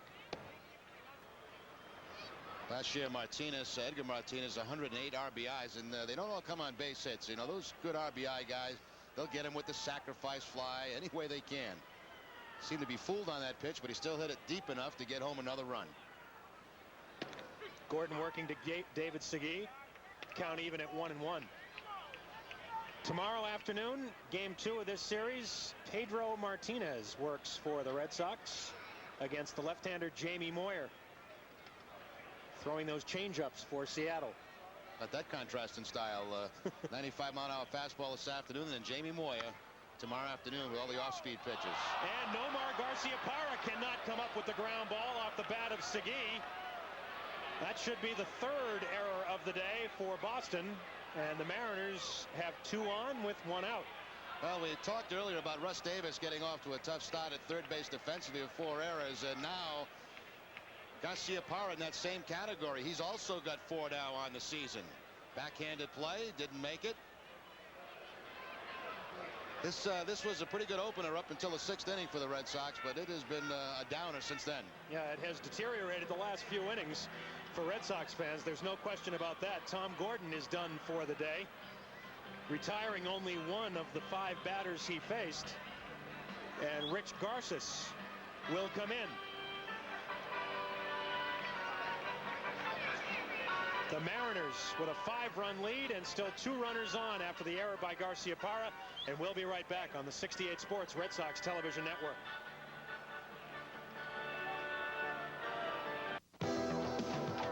Tori and I were misfits, artists in Eggville. You'll get to liking her. One woman. Be whatever you want to be. I know what you really are. Two men. Looking for you. Seems like everybody's looking for me today. One driven by desire. Serious wife, are you? The other driven to the edge. Johnny! Academy Award winner Nicolas Cage, Judge Reinhold, and Erica Anderson in Zandali. Tonight at 8 on WB 59. The teacher. Do you ever think about me? The student. I can't stop thinking about you. The unthinkable act. Do you know anyone who would kill Greg? I killed him. The startling true story of Pamela Smart and the sex for murder scandal that shocked a nation. Her husband was killed last night. I'm a teacher. You're gonna believe me. Helen Hunt, Chad Allen, and Howard Hessman. Murder in New Hampshire. Saturday at 8 on WB 59.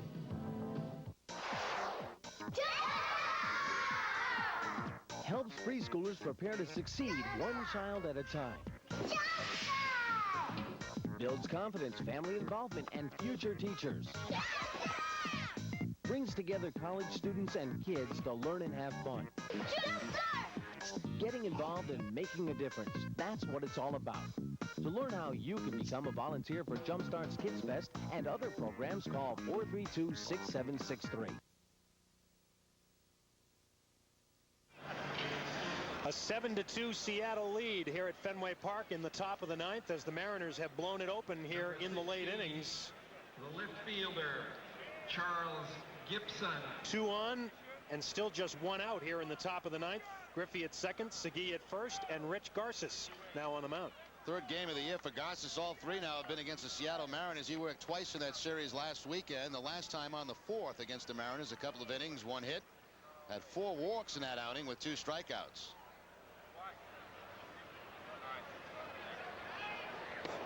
First pitch, a strike to Charles Gibson, getting his first at bat of the day after entering the game as a pinch runner last inning.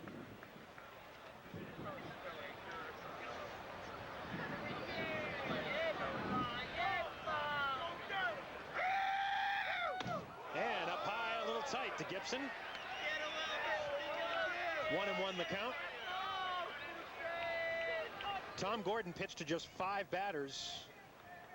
Gave up 2 hits, 2 runs, responsible for 2 other runners, and walked a man. Garces. That low strike zone again for Tim Cheetah. 1-2.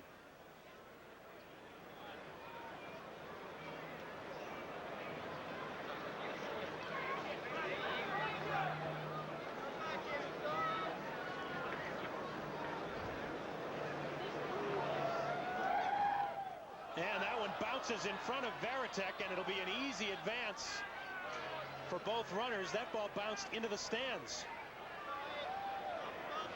And of course, because coming from a pitcher, contact with the rubber, that's only going to be 1 base, and both guys will move up 1 base. Looks like it deflected right off maybe the shin guard of Varitek up on the screen. Or in the stands, one of the two. Yeah, all the way in the stands. That one almost as far as Griffey's bat.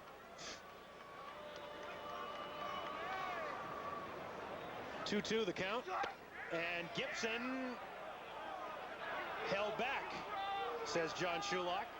You can see Shulak is fighting the sun now down beyond first base.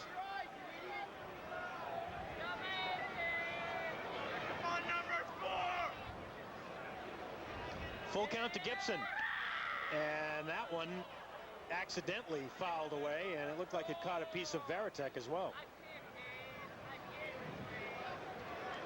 So we've seen a bat in the stands, a wild pitch go in the stands. We've seen fan interference. And we've seen another ball go right off the top of the wall in right field for a triple for Alex Rodriguez, which could have been a possible shot at an inside the park home run. And we see the Red Sox with more errors than hits in this game. Indeed. Gibson fouls that one away. Well, the Red Sox scored 22 runs in 3 games in Seattle, but they only were able to win 1 of those games because they couldn't get the pitching. But since Seattle, they've now had a grand total of 20 hits in the last 4 ball games. Scoring just 5 runs, called third strike. on Gibson, who was not happy about it. It looked like he might have been diving out over the plate, and Garces will buzz him inside with the fastball. Gibson picked up his first major league hit against the Yankees in that last series. He got a base hit off David Wells. Gibson had a big spring. He hit .455 for the Mariners, including a couple of triples. First pitch, a called strike to Dan Wilson. Wilson had an RBI single to right last time up in the 8th.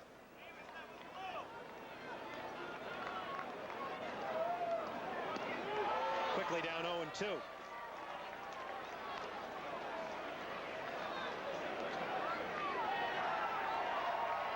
If you joined us late, the Red Sox had a 2-0 lead in this ball game into the 6th inning behind Brian Rose, who pitched very, very well. But Rose walked the leadoff man, Cora, to start the 6th. And 3 batters later, Edgar Martinez doubled home the tying runs. Rose was then lifted. And the first batter to face Jim Corsi hit a ground ball to John Valentin at third. And he fired low and wide to first base for the first of his 2 errors on the day. Nomar Garciaparra has picked up an error here in the 9th. And the last 3 innings have not been pretty for the Red Sox.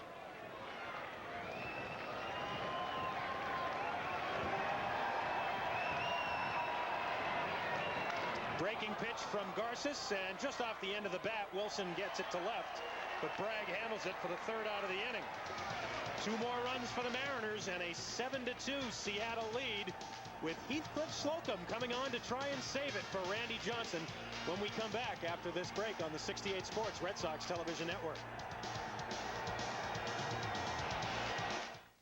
Oh, how happy you have made me. Oh, how happy you have made me. I have thanked my Lord 1,000 times, and more miles than I can count. I have called you mine.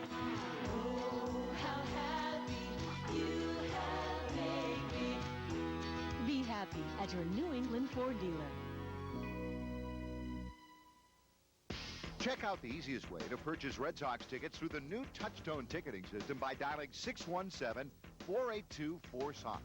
This friendly system provides fans with the fastest, safest, and most convenient way to purchase Red Sox tickets. It gives you access to the game's oldest and most traditional ballpark through cutting-edge technology. Touchstone ticketing is available 24 hours a day, 7 days a week, from any Touchstone phone. Credit cards only.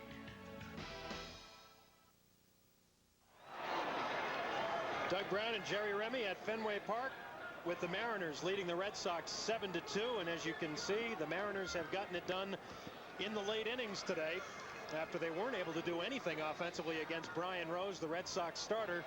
They have taken advantage of poor Red Sox defense and the bullpen here in the late innings. And now, speaking of the bullpen, Heathcliff Slocum on to try and nail it down for Randy Johnson, although now it is not a save opportunity.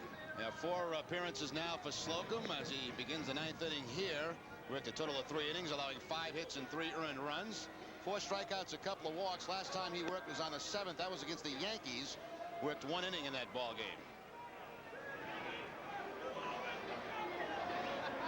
Troy O'Leary is going to pinch hit for Damon Buford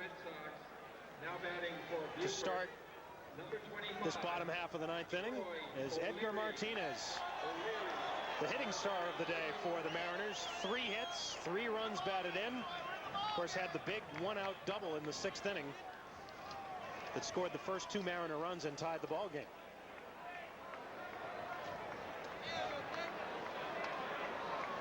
So O'Leary, the new dad, as of the last 48 hours or so, takes a strike from Slocum. Well, I think the fans in Seattle can stop worrying about Randy Johnson after this appearance this afternoon.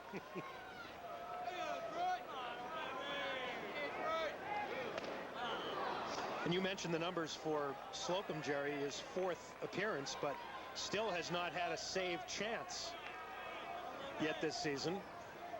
Well, nobody in the bullpen for Seattle has a save yet. They've been playing a lot of high-scoring ball games. O'Leary reaches out and taps one to right field for a base hit. The third hit of the day for the Red Sox.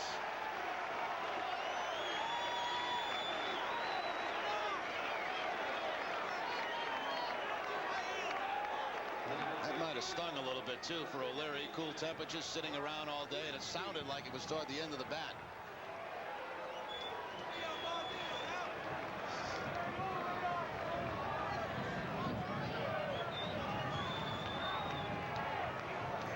Now Mark Lemke.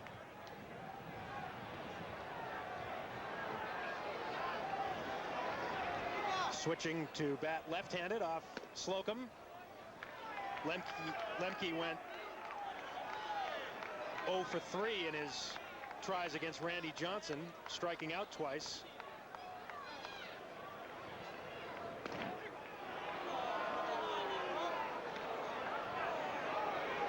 Lemke, of course, with an abbreviated spring training, working out for about 10 days, I guess, getting in some minor league games, trying to get as many at bats as possible.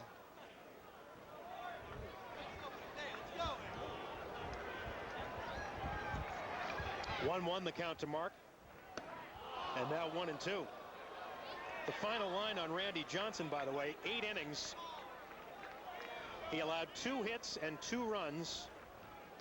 Both runs on the home run by Buford. He walked 3, struck out 15, and hit 3 batters. And Slocum now trying to finish it off. 2-2 on Lemke.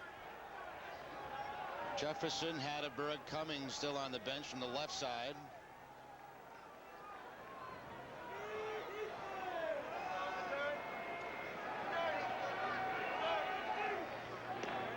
And missing. The count is full.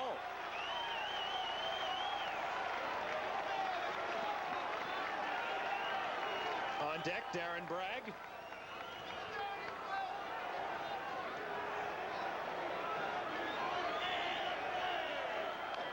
And fouled away by Lemke. Started to talk about this Seattle bullpen a little earlier, Jerry. The last chance they had was Wednesday night against the Yankees. Bobby Ayala allowing a game-winning home run to Chad Curtis,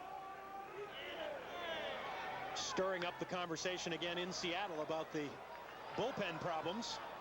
And judging by some of the post-game quotes from some of the Mariners, particularly Mike Timlin, the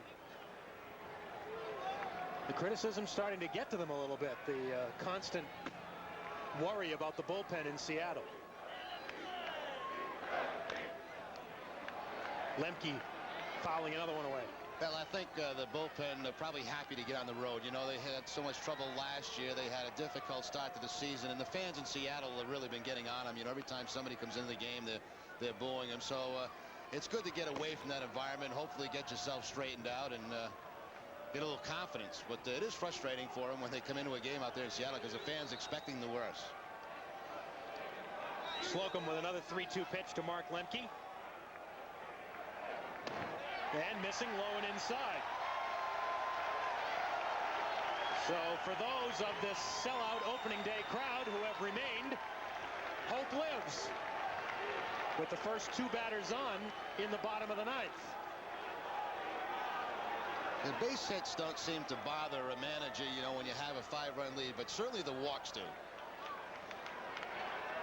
Especially with a 5-run lead. And you walk into Mark Lemke, who has not much of a chance to hit the ball out of the ballpark.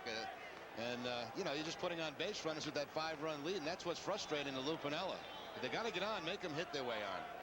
Number 56, the left fielder, Darren Bragg. So the single by the pinch hitter O'Leary and the walk to Lemke brings up Darren Bragg. Darren is 0 for 2 this afternoon, walked back in the 5th inning. Takes a strike right down the middle. And really should in this situation. You should make Slocum throw a strike. When you're down by this many runs, you need base runners. He's had trouble with his control at times. He just walked Lemke. Make him throw strikes.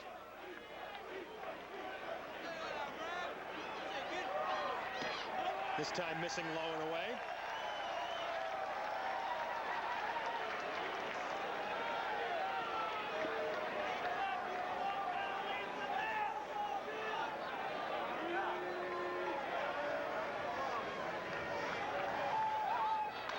And this ball hit sharply down the right field line into the corner. Coming around to score is O'Leary. Over to third is Lemke. And a double for Darren Bragg. It's now 7-3 Seattle.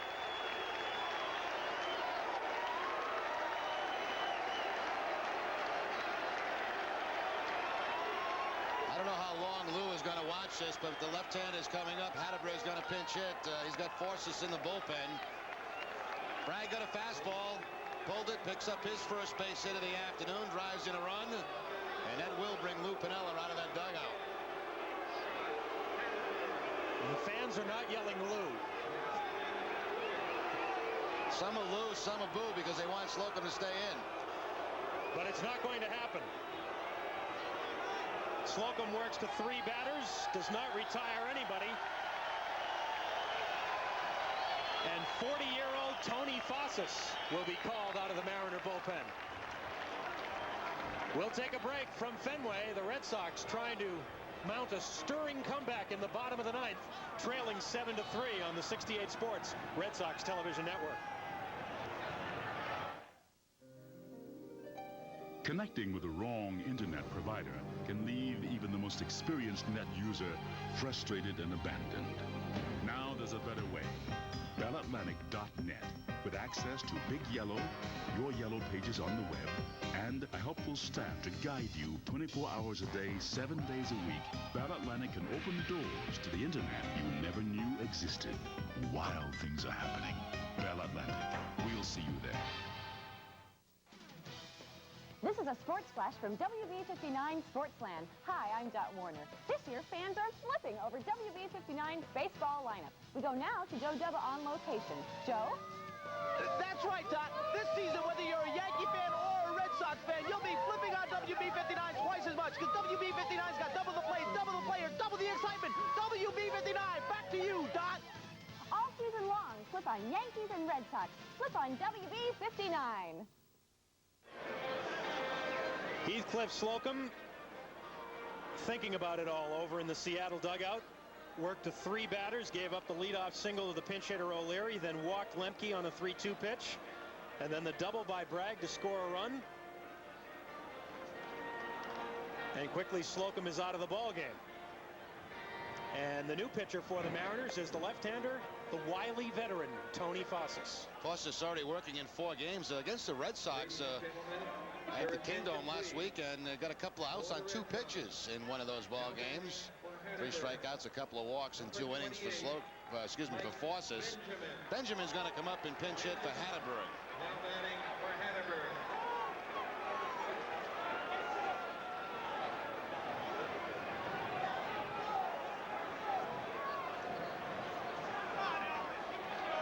Runners at second and third, nobody out. Red Sox still trailing by 4.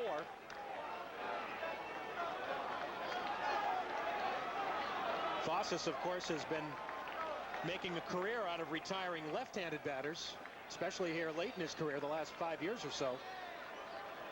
See, if a home run would tie the ball game or win it, I don't think you'd see Hatteberg pinch hit for it here. But the Red Sox still need base runners. They got to get back to the middle part of that lineup. Or I should say the top of the lineup with Garciaparra, Valentin, and Vaughn.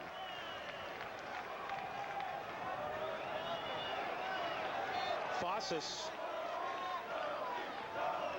working 1-0 to Benjamin, misses way outside 2-0. Fossis last year stranded 54 of the 60 inherited runners. The best percentage in the major leagues last year, and he's got 2 inherited runners here with nobody out. And 3-0. Well, the Fenway crowd loves it. Could you imagine the folks at the Kingdome right now? Can you imagine what he's thinking right now?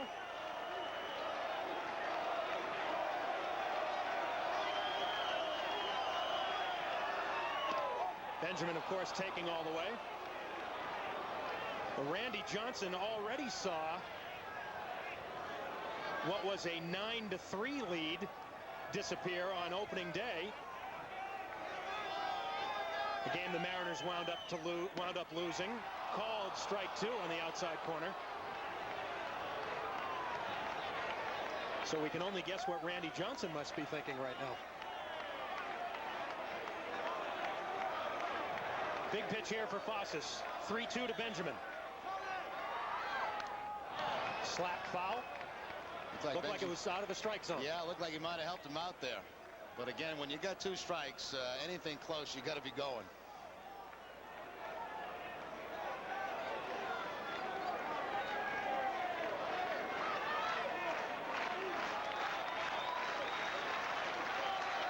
Benjamin standing in with the full count. And again, a pitch that might have been out of the strike zone, but too close to take.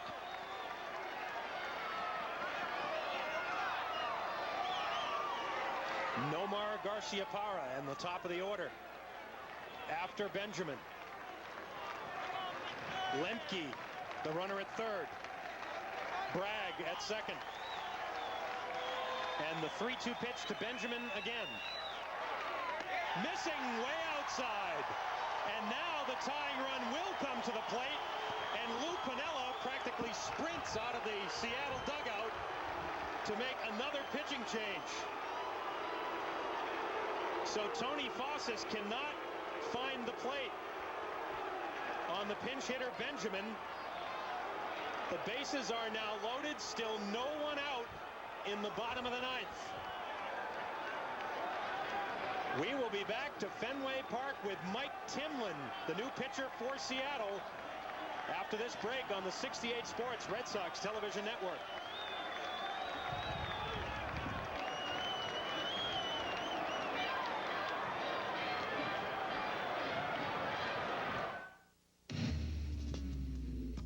Even though Dodge Ram is the bright red gold standard of pickup trucks, we're always improving things. We've made our available Magnum V8s even more powerful. We've improved the already world-class interior.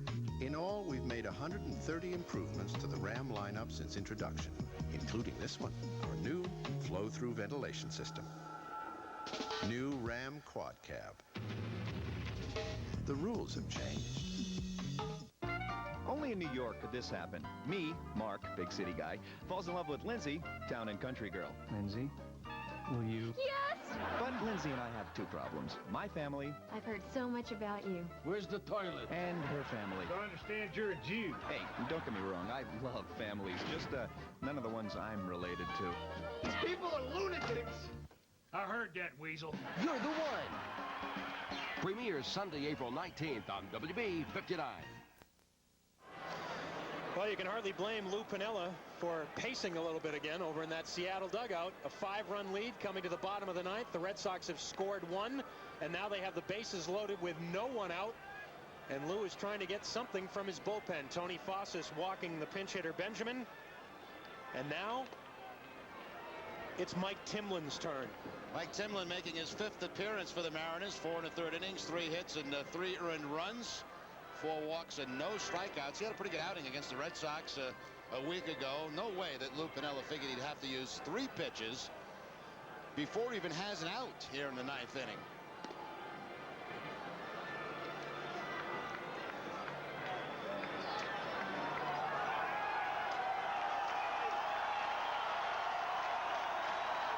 The crowd rising to the occasion again here at Fenway Park with Nomar Garciaparra stepping in.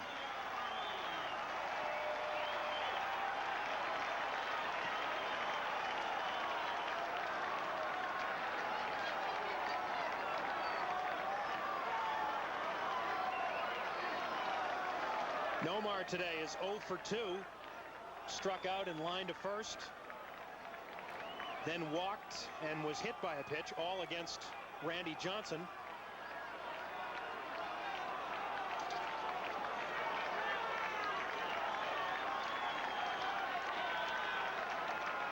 Griffey in the outfield going with to tell his other outfielders to get the ball to second base. This is the potential tying run. They want to keep Garciaparra off second. And fouling the first pitch away. You saw Nomar's numbers with the bases loaded, 8 for 18. Here's Griffey telling his left fielder, Gibson, to get that ball to second base. This is the tying run. You know, you think you got the big lead. All of a sudden, the tying's right at the plate, and you got to make sure those outfielders are awake and know where to go with the baseball.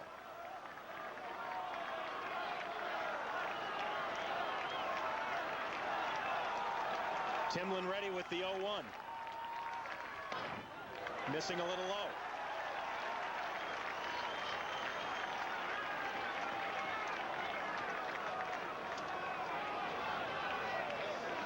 Tony Fossas, who gave up that walk to Benjamin, also had some thoughts after that game Wednesday night in New York about the Seattle bullpen and their woes. Accidental check swing foul by Garciaparra, and now 1-2 the count.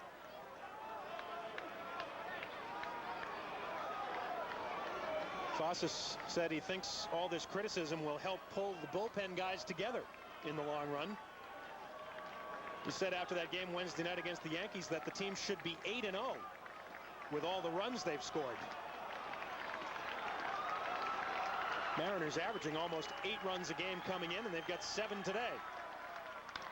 Nomar toward the right center field gap and in for a base hit.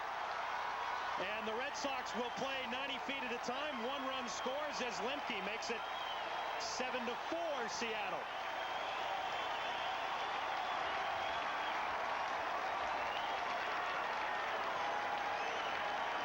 And he still doesn't have an out in the 9th. Well, if they weren't worried in Seattle by now, Jerry, I guarantee you they are now. Red Sox very happy to see Randy Johnson out of this game, taking advantage right now of the Seattle bullpen. 2 runs across, 3 from tying the game, and still nobody out.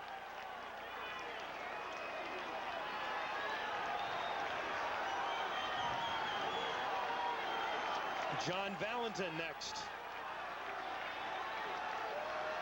He's 1 for 4. Takes a little bit high. Valentin's double was way back in the first inning as he rocked one about halfway up the wall in left center field. Seems like a long time ago, doesn't it? Taking the called strike. Timlin has the count 1-1. Here's Valentin's career information with the bases loaded, including a couple of grand slams. 338, not quite the batting average Nomar has. And another called strike. Of course, John has had a lot more opportunities in his career with the bases loaded.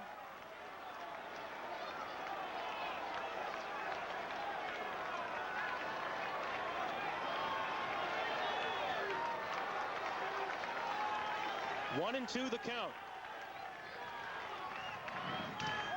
And he sawed Valentin off. You saw Wilson leaning inside with the target. And Timlin got it in there. And Timlin has a good running fastball back inside on those right-handers, and he's going to make Valentin go pick out another bat.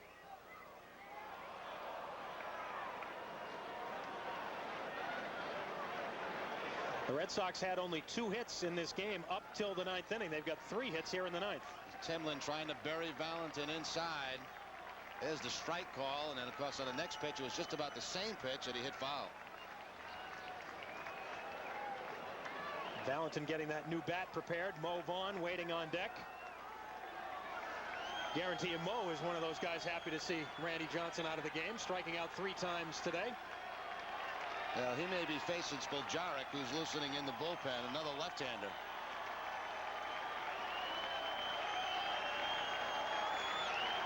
One and 2 the count on Valentin with the bases loaded, nobody out in the bottom of the 9th. The Red Sox trail 7-4. Timlin just missing. Oh. He was hoping for the call, I think, that time. Very close pitch.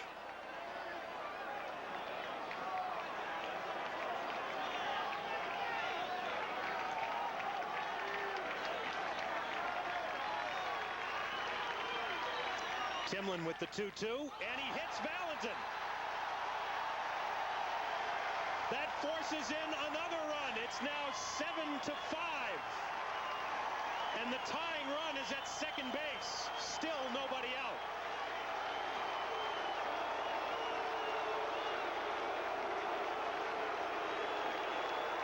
Here comes Lou again. This really is unbelievable here this afternoon. A hit batter with the bases loaded. Tried to go inside again with the fastball. Looked like it got Valentin right off the elbow. And this is now a 2-run ball game. Lou is going to his 4th pitcher of the inning. Which means what? It'll be our 3rd break of the inning, right? Sponsors love it. 7-5 Mariners. The Red Sox, still with the bases loaded and nobody out, have the tying run at second now. Lou Piniella looking for some outs here at Fenway. We'll be back on the 68 Sports Red Sox Television Network. Since the dawn of time, there has been the eternal question. How low can you go? Even after inventing the wheel and tires to go with wheels, the question remained, how low can you go? To set history straight, nobody will go lower on prices for brand name tires than NTB. Nobody. So give us a call.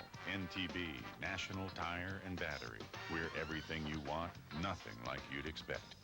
The Boston Red Sox look to show the American League they mean business. With newly acquired Pedro Martinez, Dennis Eckersley, Darren Lewis, and Jim Leyritz, along with a solid core of returning players, including AL Rookie of the Year Nomar Garcia-Parra, there is great excitement about this team for 1998.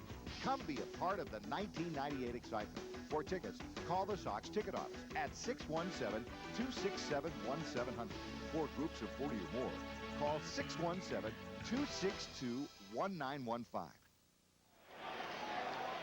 Well, we mentioned that since the 6th inning, it hadn't been very pretty for the Red Sox, but don't talk about ugly to Lou Piniella right now. After watching what he's watched here in the bottom of the 9th.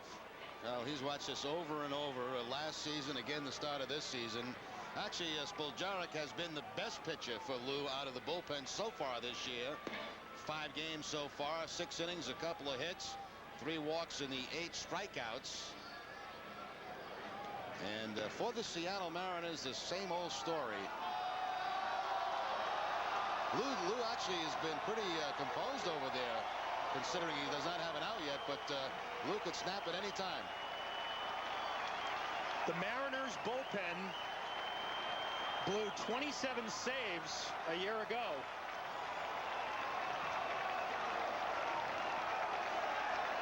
And they also allowed the most 9th inning runs in Major League history for a season.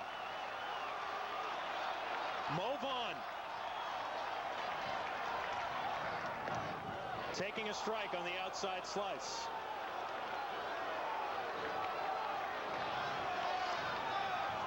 Mo with the bases loaded. Just 304, but 6 grannies in his career. And this ball is hit well down the right field line. It's out of here. The Red Sox win it.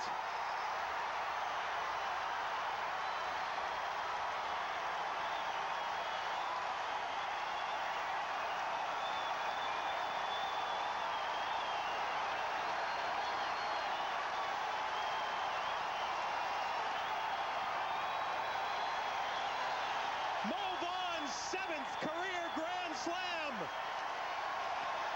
And the Red Sox win it 9-7, scoring 7 runs on 7 batters in the bottom of the 9th.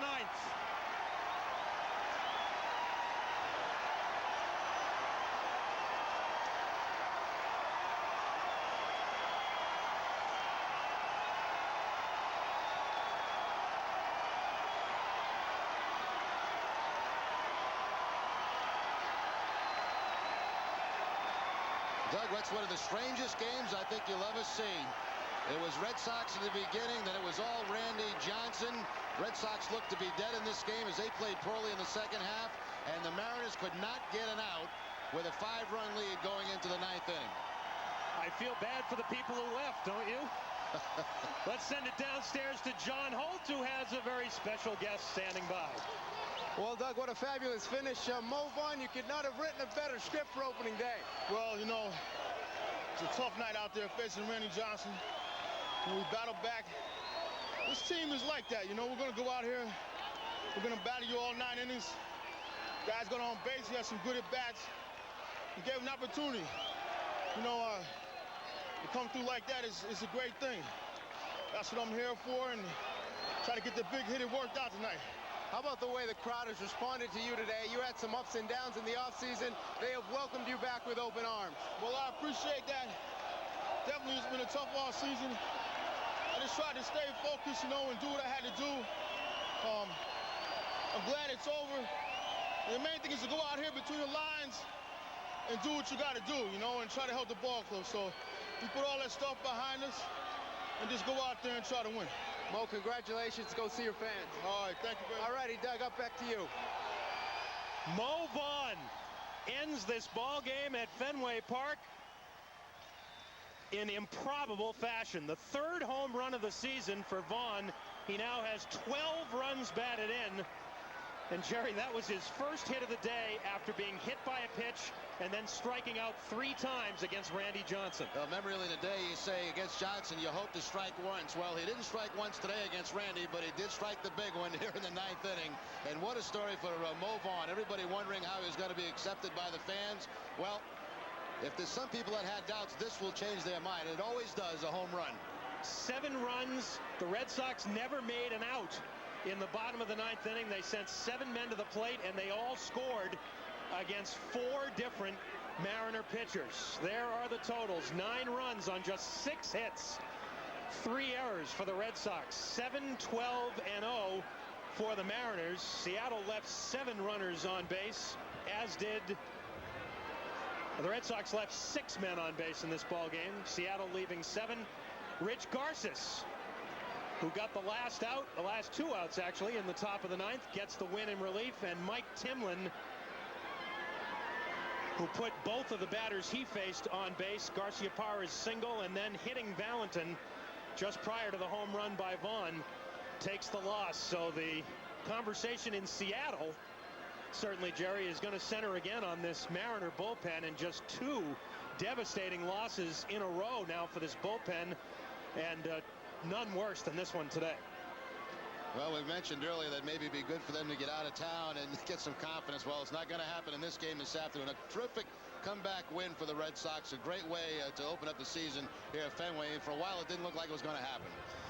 And a final reminder that for each Red Sox home run on a TV 68 telecast this season, Dunkin' Donuts will make a contribution to the Jimmy Fund. The Red Sox hope you'll help too. And certainly Dunkin' Donuts will be more than happy to make the contribution for that game-winning walk-off grand slam in the bottom of the 9th for Mo Vaughn. The final score on opening day, once again, the Red Sox with 7 in the 9th to beat the Mariners 9-7. Our next telecast will be tomorrow afternoon as Pedro Martinez makes his Fenway debut. Tune in beginning at 12:30 for Red Sox On Deck, hosted by Butch Stearns, followed by Red Sox baseball here at Fenway.